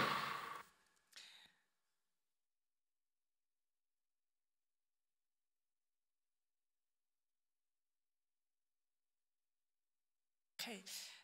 So Joachim Besser wants to know what West Germans can do to improve their relationship with Israel, but the young generation is very reluctant towards Germany, you could say, and say, well, that's their own problem. But here you see that television was really interested in, well, asking about the image that people have of West Germany. So while the FRG's foreign policy strove towards Western integration and recognition by its Western allies, Eine Epoche vor Gericht was thus investigating West Germany's image in Israel. When in Jerusalem the hearing of evidence began and survivors of the Holocaust started to testify, Eine Epoche vor Gericht showed their accounts extensively. It presented excerpts of unedited testimonies that lasted up to 5 minutes, which even in the 1960s was pretty long for television. Often the two journalists introduced these testimonies by expressing their shock or sadness about what the witnesses had to experience. Moreover, they conducted additional interviews with survivors that complemented the witnesses' accounts in the courtroom. These conversations even increased the consternation because they were in German, conducted in private space, and the camera recorded more emotional traces than in the courtroom, since the camera was much closer to the interviewee. So there would be much more to say about Eine Epoche vor Gericht. However, I'll leave it at that and come to the television coverage in East Germany. Like in the FRG, East German television reported in accordance with its government's policy. The GDR considered the Eichmann trial first and foremost as a possibility to discredit the West German government and sought to demonstrate that Eichmann had accomplices who held high positions in the FRG and had covered up for him until he was captured. According to the GDR's line of argumentation, Eichmann served as a scapegoat to distract from the fact that the culprits who were morally and politically guilty of mass murder belonged to the FRG's leading elite. One of the individuals the GDR was zeroing in was Hans Klopke, director of Adenauer's chancellery. During the Third Reich, Klopke was a high-ranking civil servant at the Reichsinnenministerium, Ministry of Interior, and author, or rather co-author, of bills and regulations concerning the legal status of Jews. News programs, political magazines, and talk shows attributed to a propaganda campaign against Klopke by using every opportunity to refer to him. The daily news program Aktuelle Kamera used simple rhetorical tricks to bring Klopke to the fore. For example, by calling Eichmann's lawyer Klopke's friend and the defendant Klopke's accomplice, or by simply reporting that Klopke was not mentioned during the sessions. And I can show you a manuscript of the news that was broadcast on the opening day of the trial. And, well, I guess you can't really read it because it's too small, but it states that while Eichmann is indicted for mass murder, Klopke, the author of the laws that facilitated his crimes, holds an influential position in the West German government. And the item goes on with a report about Fürth, where, and then, quote, victims of Eichmann and Klopke commemorated the death. So here you see, or this is a good example of how the news referred to Klopke, although the item or the report was meant to be about the Eichmann trial. So it was always, they always used the opportunity to refer to Klopke.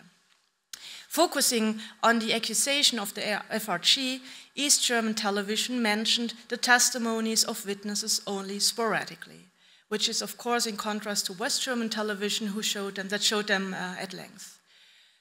So far I found only one news item about the experience of Holocaust survivors, and I want to show you the clip, if I find it.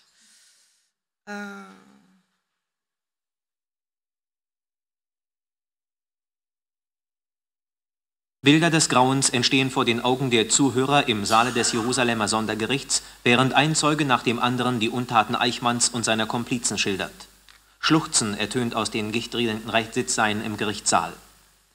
Was von den Bestien der SS verübt, was von den eiskalten Mördern an ihren Schreibtischen ausgeheckt wurde, geht über alle menschlichen Begriffe. Dieser Zeuge schilderte gestern, wie er zusammen mit 40 anderen gezwungen wurde, die Spuren der Verbrechen zu verwischen.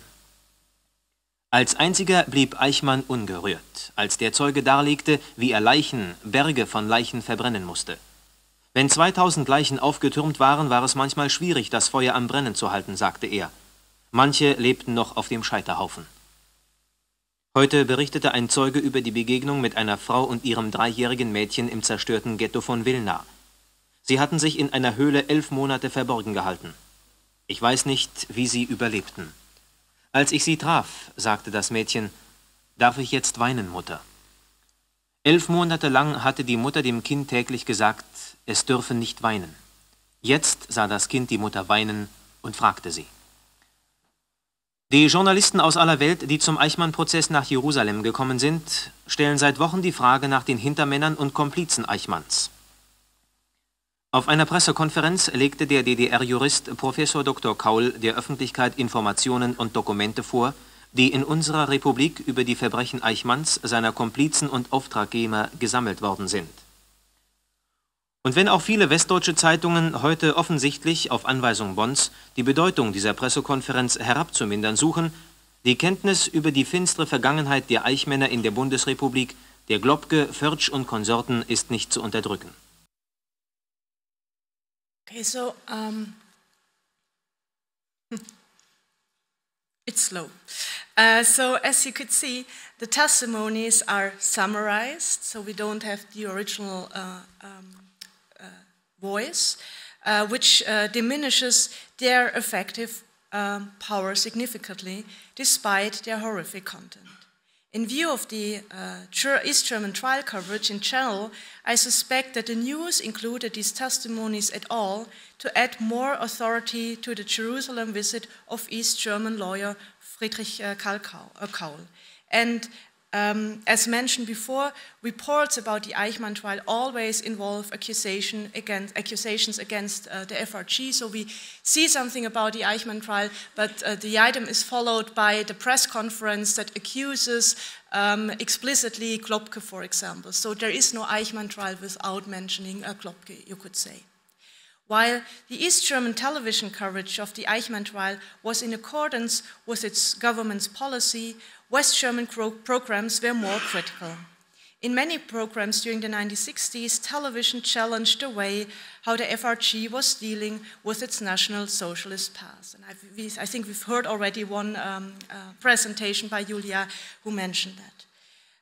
During the Eichmann trial, a number of programs, all of them, by the way, produced by the NDR, the broadcaster where Egon Monks also belongs to, criticized, for example, that Adenauer adheres to Globke despite his problematic background. Comparing the television coverage of the Eichmann trial in East and West Germany, it is safe to say that West German television indeed imparted historical knowledge about the Holocaust and recognized the victims by making their stories heard, whereas East German television first and foremost used the trial to discredit the FRG. The coverage can therefore be understood as a manifestation of an inner German dispute about how to deal with the National Socialist past. And this dispute took literally place, you could say, with East and West German television monitoring the other side's programming and commenting on them on television, which is a phenomenon I can't go in today or elaborate today. But there is, for example, one item in Eine Epoche vor Gericht where Simon Wiesenthal is interviewed, but he talks about what East Germany makes of the Eichmann trial. So in a way, he accuses East Germany. This is a kind of monitoring, always looking what is the other side doing or how are they commenting on the trial. Thus, you could say that the conflicts between the FRG and the GDR, or rather the Cold War, had a major impact on the coverage of the Eichmann trial. So the point that I want to make is that the Eichmann trial should not only be discussed as historical lesson or as advent of the witnesses. It is important to note that in Germany, the political conflicts between the FRG and the GDR, or rather the Cold War, had a major impact on the public perception of the trial and therefore also on its television images. Thank you for your attention.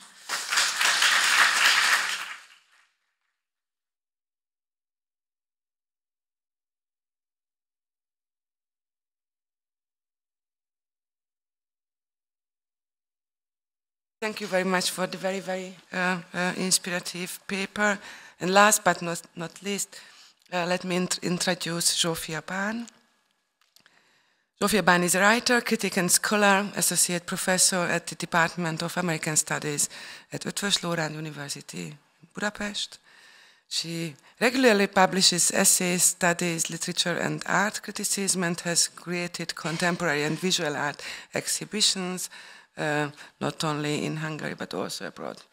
Her fiction has appeared in both Hungarian and foreign translations, and she has several prizes for fiction and essay writing. Her new book of essays and studies on visuality in contemporary literature and culture is to be published in 2014, and the working title is Turul Bird and Dinosaur, or Dinosaur. So the floor is yours.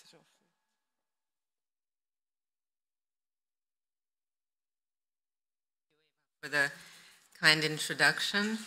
I'm going to begin my paper with talking about a movie that most probably everyone in this room has seen, which is Stanley Kramer's Judgment at Nuremberg from 1961, photographed by Hungarian cinematographer Ernest Laszlo. And it's well known for being the first time someone used archival footage of the American liberation of Buchenwald in a mainstream feature film.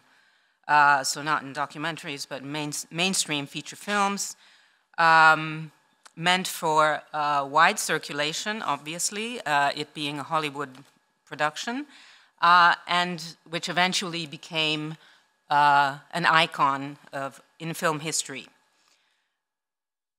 We have to point out that by including the footage, Kramer took considerable risk, as the viewing of such material surely reached far beyond the expectations of such a wide popular audience that was expecting only the viewing of a courtroom drama, which is to this date one of the most popular genres in American film and television history.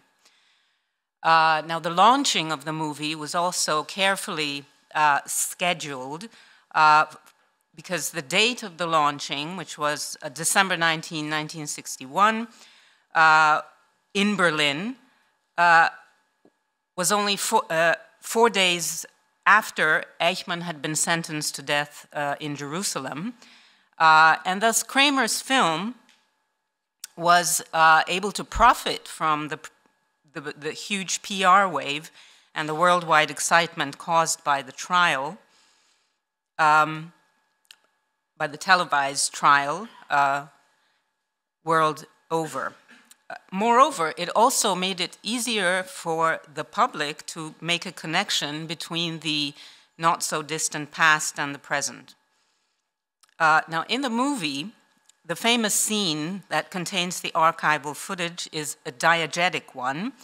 It is shown in court, as most of you probably will remember, as evidence by the American military prosecutor in one of the Nuremberg trials of Nazi judges that took place in 1947. And the film focuses on the 4 judges who were sentenced to death. Others were sentenced for various years in prison, and others were acquitted. Here I would like to show you the famous scene from the movie. Should I just click on it?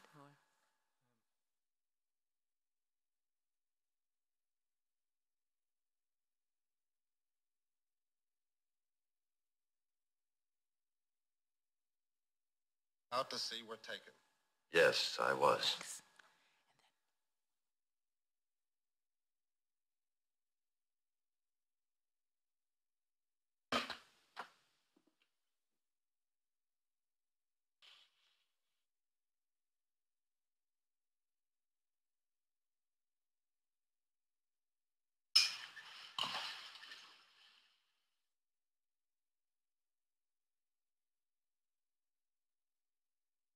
Okay.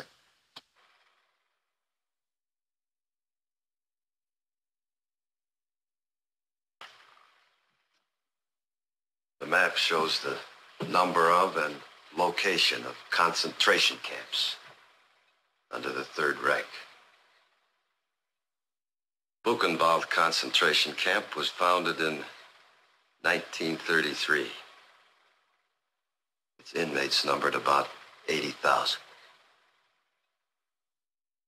There was a motto at Buchenwald: break the body, break the spirit, break the heart. The ovens of Buchenwald, evidence of last-minute efforts to dispose of bodies.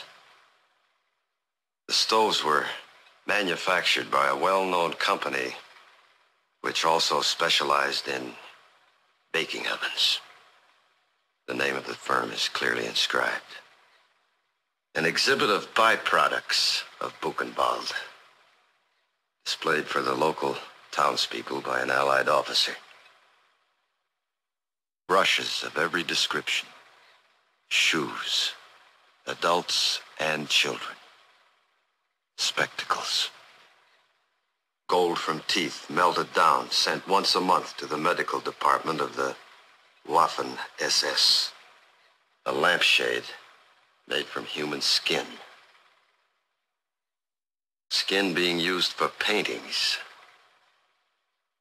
many having an obscene nature. The heads of 2 Polish laborers, shrunken to 1/5 their normal size. A human pelvis used as an ashtray. Children who'd been tattooed to mark them for eventual extermination. Sometimes mercy was shown to the children. They were injected with morphia so they'd be unconscious when hanged. One of the doctors described how they'd then place ropes around their necks. And in the doctor's own words, like pictures, they were then hanged by hooks on the walls. The bodies of those who'd come in boxcars, without food, without air, who hadn't survived the journey to Dachau. Hundreds of inmates were used as human guinea pigs for atrocious medical experiments. A witness at one of the executions at Dachau gave the following description. Inmates were made to leave their clothing on a rack. They were told they were going to take baths.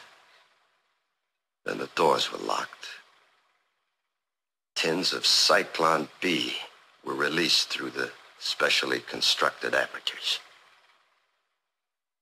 You could hear the groaning and the whimpering inside. After 2 or 3 minutes,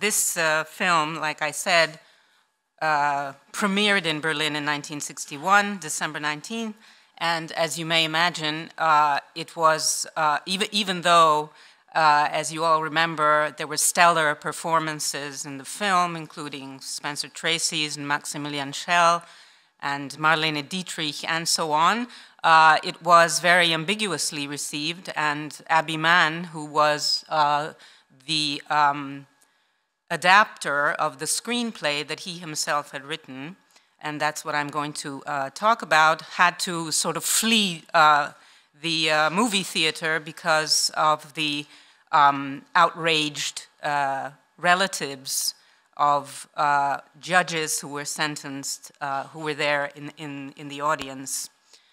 Now, what is perhaps not so well known, that the very same archival footage I showed you, that was shown in the film, had already been used 2 years earlier in an episode of the hugely popular American television series called Playhouse 90, which was actually the first time this kind of material was used on primetime American commercial television. The movie version, like I said, was also written by Abby Mann, and was based on this earlier television play of the same title. So in Playhouse 90, it also was broadcast as Judgment in Nuremberg. That was written for CBS television and broadcast on April 16, 1959. The director was George Roy Hill, who later became famous for films like Butch Cassidy and the Sundance Kid and The Sting and other similar movies. Now, Playhouse 90 was one of the most successful so-called anthology drama series. And it ran for 4 seasons from 1956 to 1960 and was aired absolutely prime time, usually at 9:30 p.m. Eastern Time or later at 8 p.m. The series had 133 episodes altogether, and they lasted 90 minutes instead of the usual 60 minutes, as it had been earlier, and hence the show's name. And the show began live, and then as video technology came in, they switched to videotaping the live performances, and that was much appreciated by an audience which still had a certain kind of nostalgia or expectation to be able to view such live performances. And the program also stood out because it emerged in the so-called film era of television broadcasting history.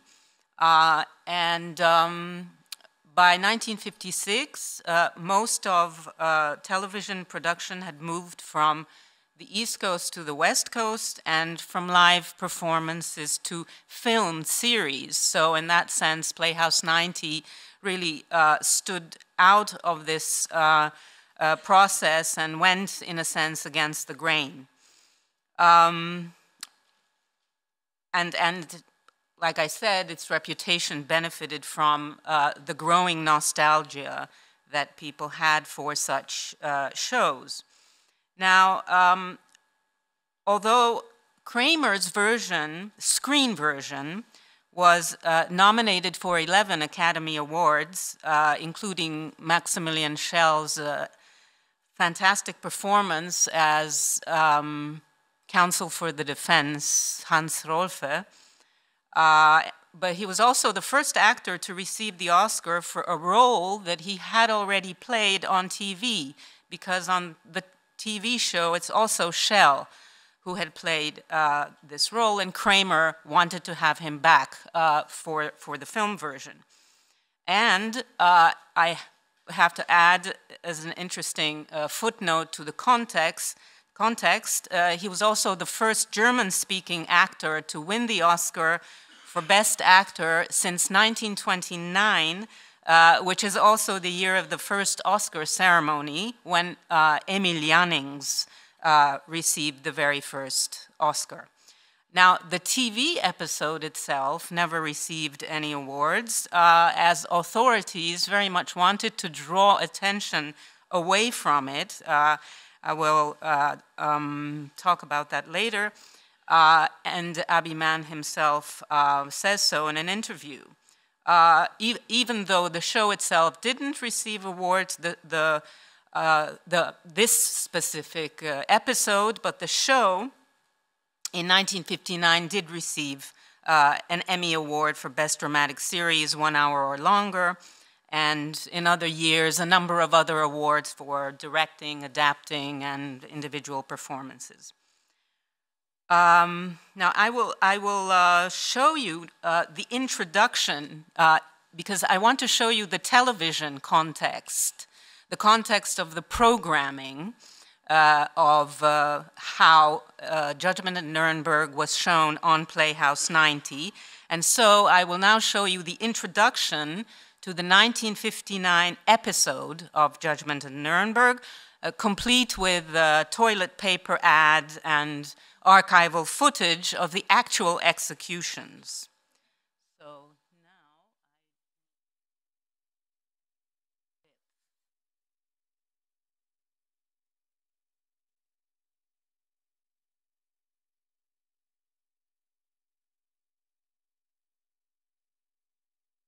April 16th.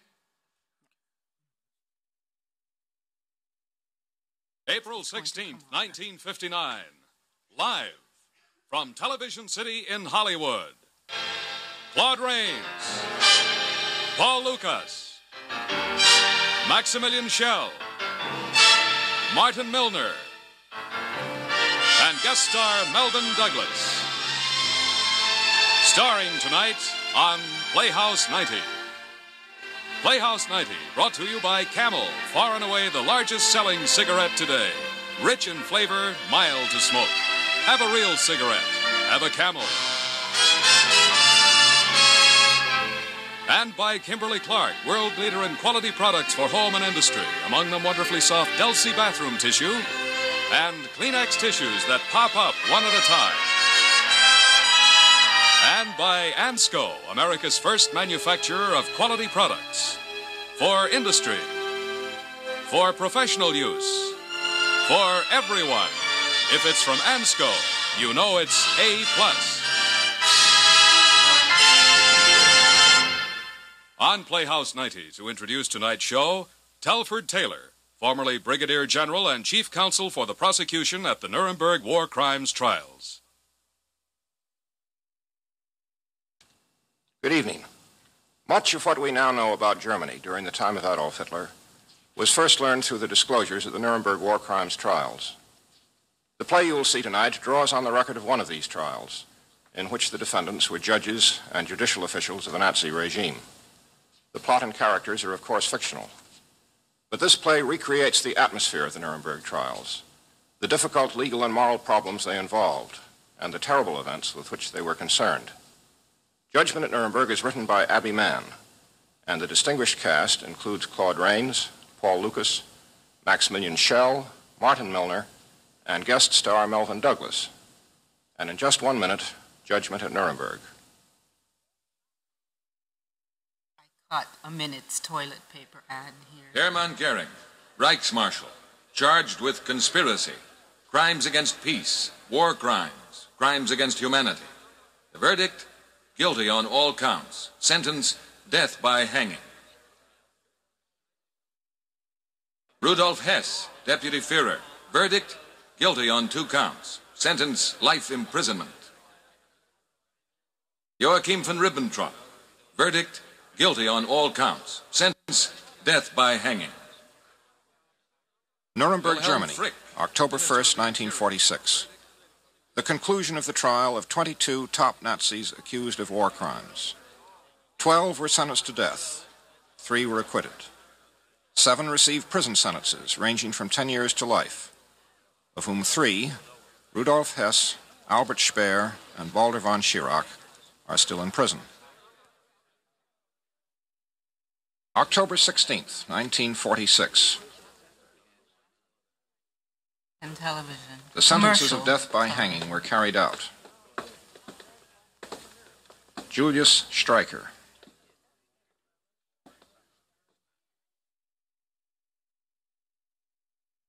Ego te absolvo ab omnibus censuris et peccatis in nomine Patris et Filii et Spiritus Sancti. Amen.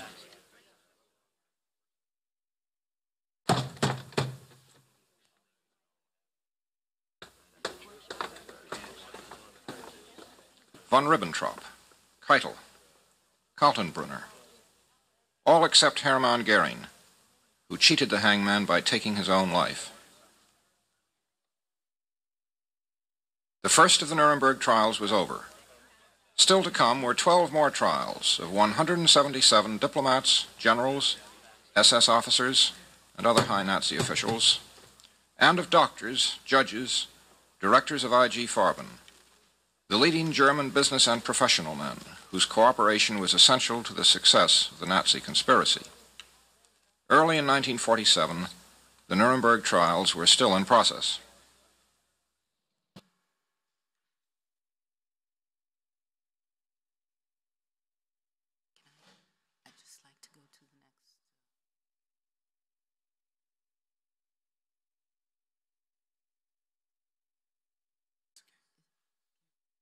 Yeah, okay, thanks. Okay, so the next day, various reviews of the episode appeared in all kinds of dailies in America. Among them, one written by William Ewald, UPI staff writer, in the Bend Bulletin from Deschutes County, Oregon, Central Oregon's Daily, April 17, the next day, 1959. He generally praises the show, saying that it's strange that a play about the German war trials should strike me as courageous only 14 years after World War II. But this is a topsy-turvy world, and the ball has taken some peculiar bounces. And of course, he is referring to the fact that Germany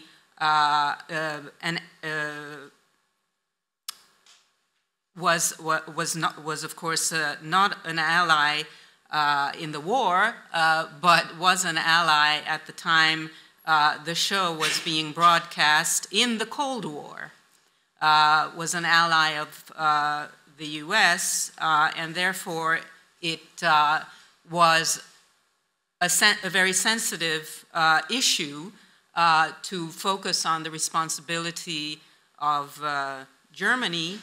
And as a matter of fact, both in the television drama and in the movie, Hans Rolfe, the Counsel for Defense, argues that responsibility should be shared, not only by Germany, but also by American industrialists. And he also makes a very bold and very early reference in his defense speech to the American eugenics movement, which was a totally taboo issue, and makes reference to Oliver Wendell Holmes's famous sentence brought in 1927 in the Buck versus Bell trial. And that's an issue, namely the American eugenics movement, that continues to be a very sensitive and delicate one even nowadays. At the end of his review, he also adds, I have one further note to make, and it involves one of the most disturbing cases of commercial censorship I've ever encountered on TV. In the final scene, part of a Claude Rains speech, the actor playing the judge, which referred to Nazi gas chambers, was blipped out, which means the sound was taken off, and you can see the actor talking but no sound. Why? Well, one of the sponsors of Playhouse 90 is the American Gas Association. Shame on everybody concerned, end quote. Now here's a clip of one of their ads on Playhouse 90.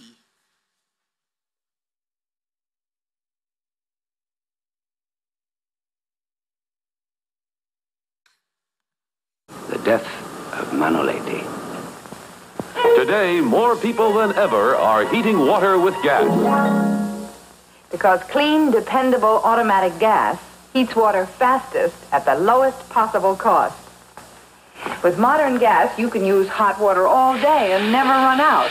The gas under your water heater turns on automatically, giving a constant supply of all the hot water you need. See automatic gas water heaters at your gas company, gas appliance dealer, or plumbers. So the American Gas Company was one of CBS's greatest sponsors, and so that became a problem. And of course, this instance of censorship was not just commercially, but as I have already mentioned, also politically motivated given the context of the Cold War. Now, in the same interview mentioned above, Abbie Mann recounts how he actually stole the archival footage. He says he carried it out in his breast pocket when he was doing research for his play. The footage was shot by the American Army Signal Corps, and its use was not authorized, says Mann. And he also mentions how government authorities were against the airing of the show, and so they were putting on pressure on CBS not to air the show, as Germany was their ally at the time. And the same foreign policy problem is already referred to in the film and the TV play as well, as another review that was published the day after the airing confirms. And this is another review from the Pittsburgh Press, also from the next day after the broadcast, and written by Fred Remington. At the conclusion of the show, Remington interviewed Justice Michael Musmano of the Pennsylvania Supreme Court, who was a presiding judge during 1947 and 48 at just such a tribunal in Nuremberg. Justice Musmano said he was very impressed with the play, but that he wanted to file one dissent. That is, I quote, "That is the scene in which the senator tried to sway the judges. Nothing like that ever happened or would happen. It would be an absolute surrender to expediency." Now, of course, he was speaking of what had gone on in 47 and 48. However, Mann's play dates from a later period when the Cold War was already full on, and we know very well that such expediency was certainly not alien to American foreign policy. Now, what Mann tells is the story of how after the cast and the producer and the director and Mann learned of the fact that the government was putting on pressure on CBS not to air the show, they decided to act in protest, and they came up with a plan that if the channel was not going to broadcast the show, then they would pitch in, collect money from all of them, and have an ad published in the New York Times with their own money, saying that this show should be watched and that it had been censored. And so CBS finally decided to go ahead and air the show, so it basically defied the American government along those lines, or the wish of the American government, but it certainly did not dare to defy one of its main sponsors, the American gas company. Thank you very much. That's all I wanted to say.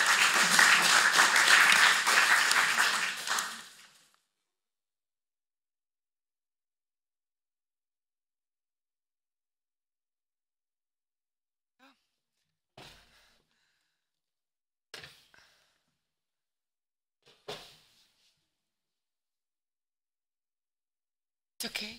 So, thank you very much for all of the 4 presentations, and we had to start our panel 20 minutes later. So I hope we still have 20 minutes for discussion. So they are 4 very interesting papers, 4 very interesting case studies. The floor is open for questions and comments. Maximilian Becker vom Wiesenthal-Institut. Ich habe eine Frage an Frau Schumacher. Und zwar, Ihre Präsentation war so etwas wie ein Grenzfall. Ein Grenzfall insofern, als dass Sie ein Konzentrationslager und kein Vernichtungslager vorgestellt haben. Also jetzt vereinfache ich sehr stark, quasi im Vorlauf zum Holocaust thematisiert haben. Dieser Film, den Sie gestellt haben, hat das thematisiert. Die Frage ist nun, die ich Ihnen stellen möchte, welche Rolle spielten die jüdischen Häftlinge in diesem Film und welche Rolle spielten andere Häftlingsgruppen, vor allem die politischen Gefangenen in diesem Film? Mir ist schon klar, dass es aufgrund eines Schwarz-Weiß-Filmes nur schwer feststellbar ist. Aber zumindest die jüdischen Gefangenen kann man ganz gut erkennen an dem Judenstern, den sie auch im KZ getragen haben. Und ich meine auch in den Ausschnitten, die sie uns gezeigt haben, einen politischen Gefangenen erkannt zu haben, an dem auf dem Kopf stehenden Dreieck. Also vielleicht erst dazu, wie die markiert sind, die Figuren, also oder das Verhältnis der Figuren zueinander. Also es gibt durchaus einen Schwerpunkt in den Figuren zu politischen Häftlingen.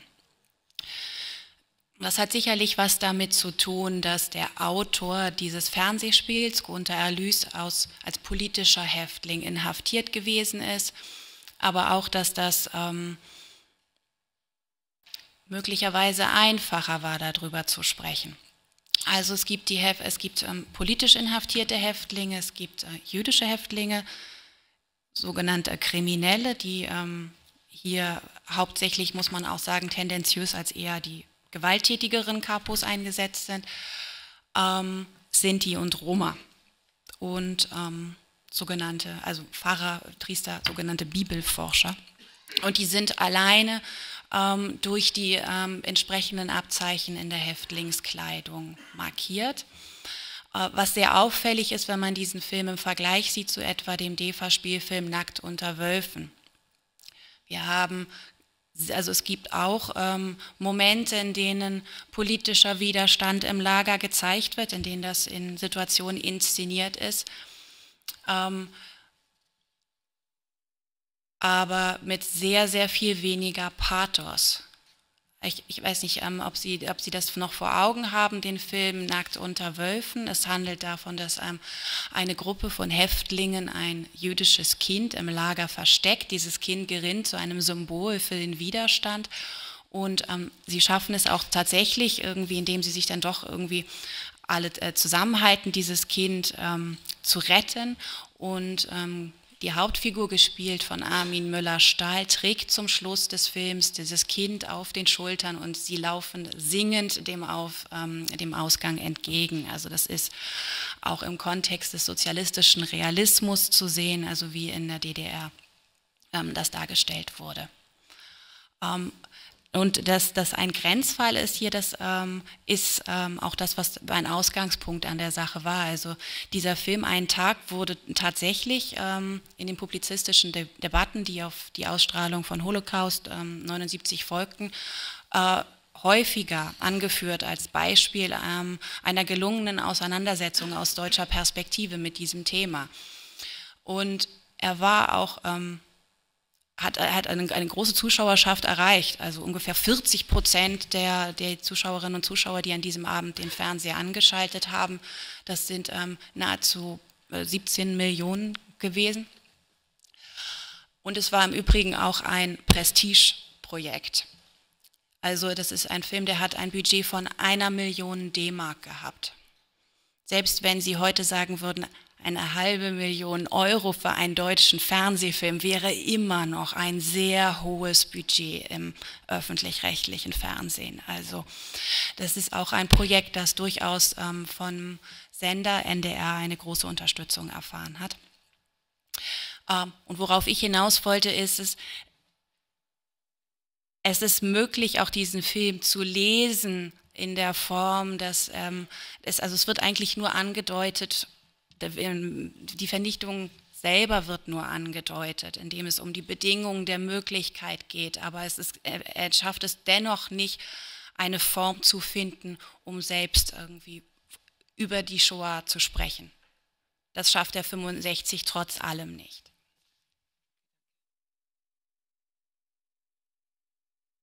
Very interesting presentations, I think, which emphasize once again that it's so important to historicize our own framing of these events, as you have already pointed out. There are very different frames that you brought to bear on the material that shaped the material. The Brechtian, the concentration camp framing is very different from, I assume, the framing in Italy, for example, or the Cold War framing that you have highlighted, or the commercial framing that you have also found. Now, what I'm intrigued by, since this gives us a very welcome chance to think about the fluidity of this framing and to, so to speak, put ourselves in a position before the framing that we are so used to, which is second nature to us. I'm wondering if you found a similar maybe diversity and fluidity of framing on the side of reception. If you have any kind of data about how this framing that is always the result of a conscious production process that makes certain commitments to certain kind of interpretations, how that was received by the audiences, if you find a similar maybe interesting fluidity, diversity on the side of reception, or if you have the indication that the framing was successful and that it was accepted or that it was had the intended results, let's put it this way. Maybe so an idea about the framing as on the side of the reception.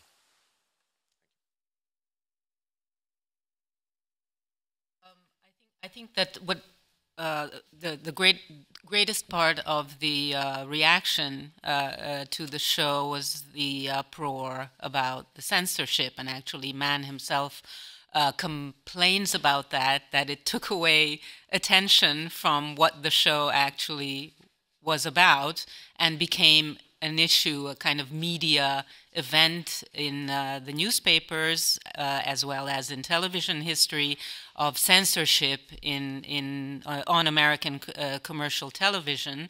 But I think that in itself, the very fact that the word gas had been blipped is kind of like an audio icon of the frame of the context in which this event was happening.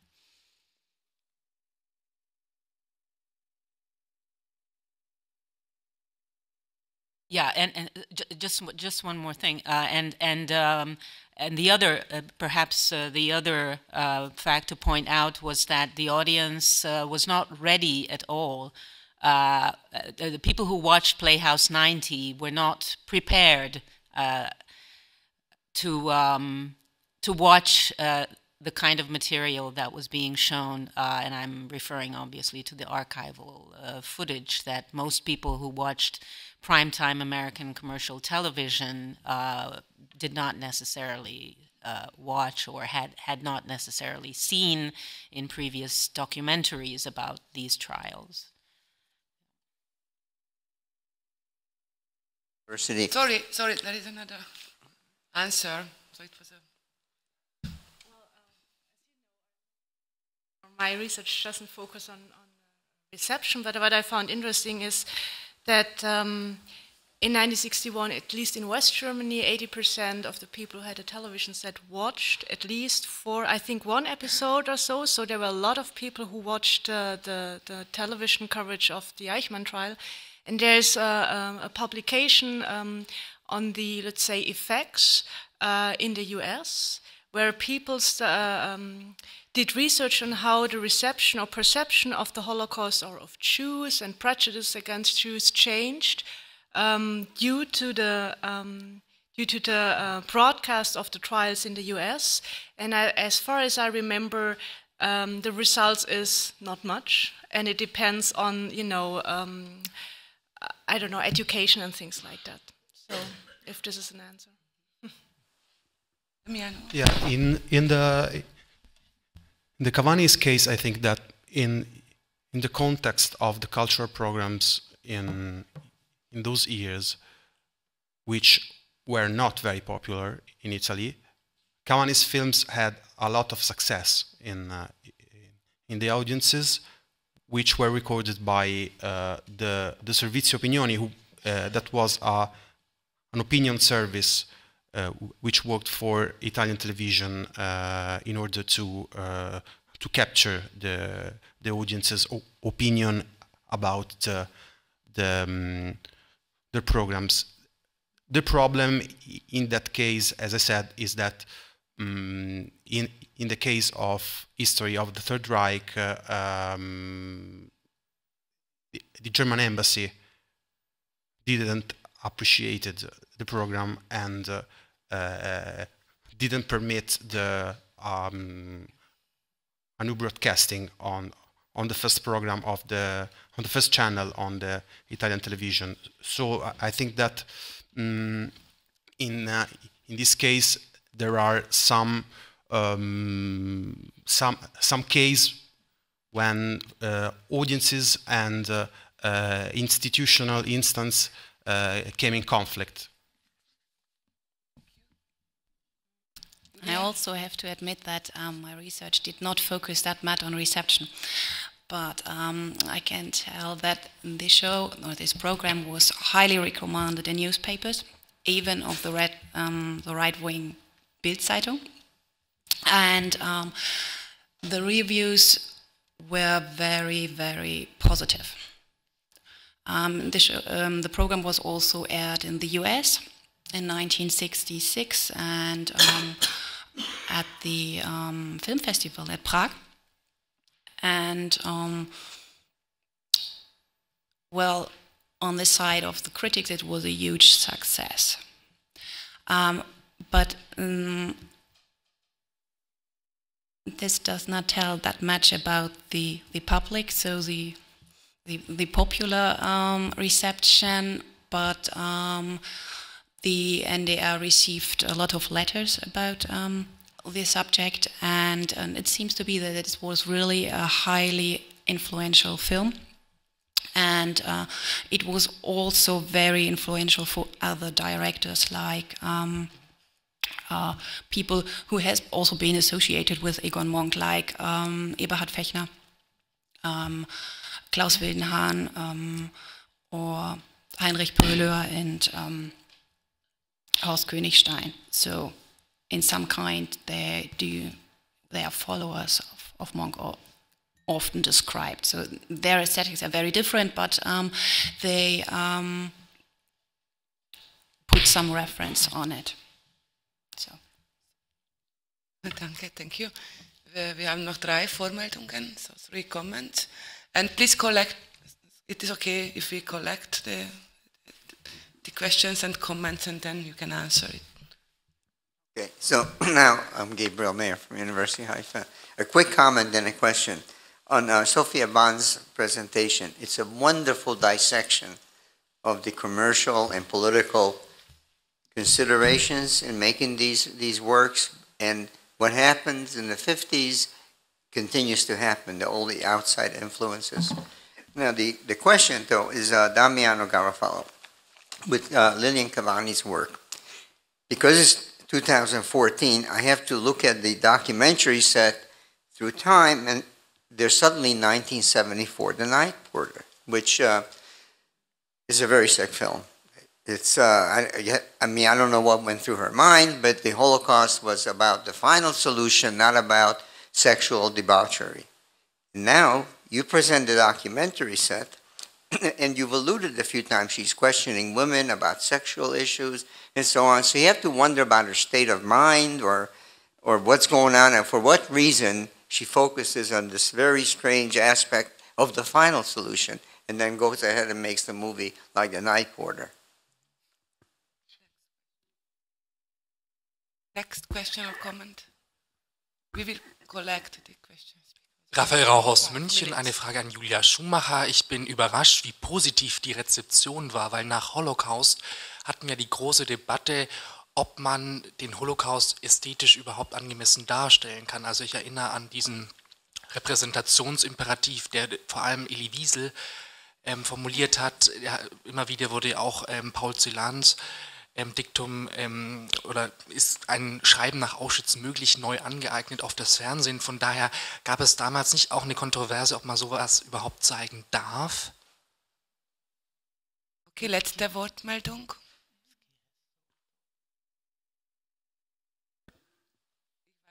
Die erste war. Yes, my question goes to Mr. Garofalo.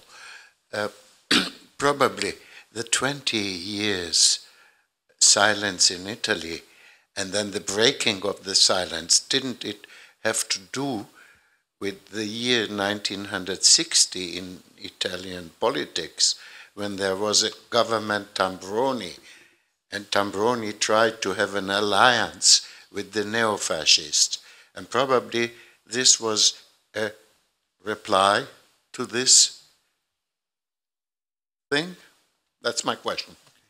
Thank you. Can I answer your question?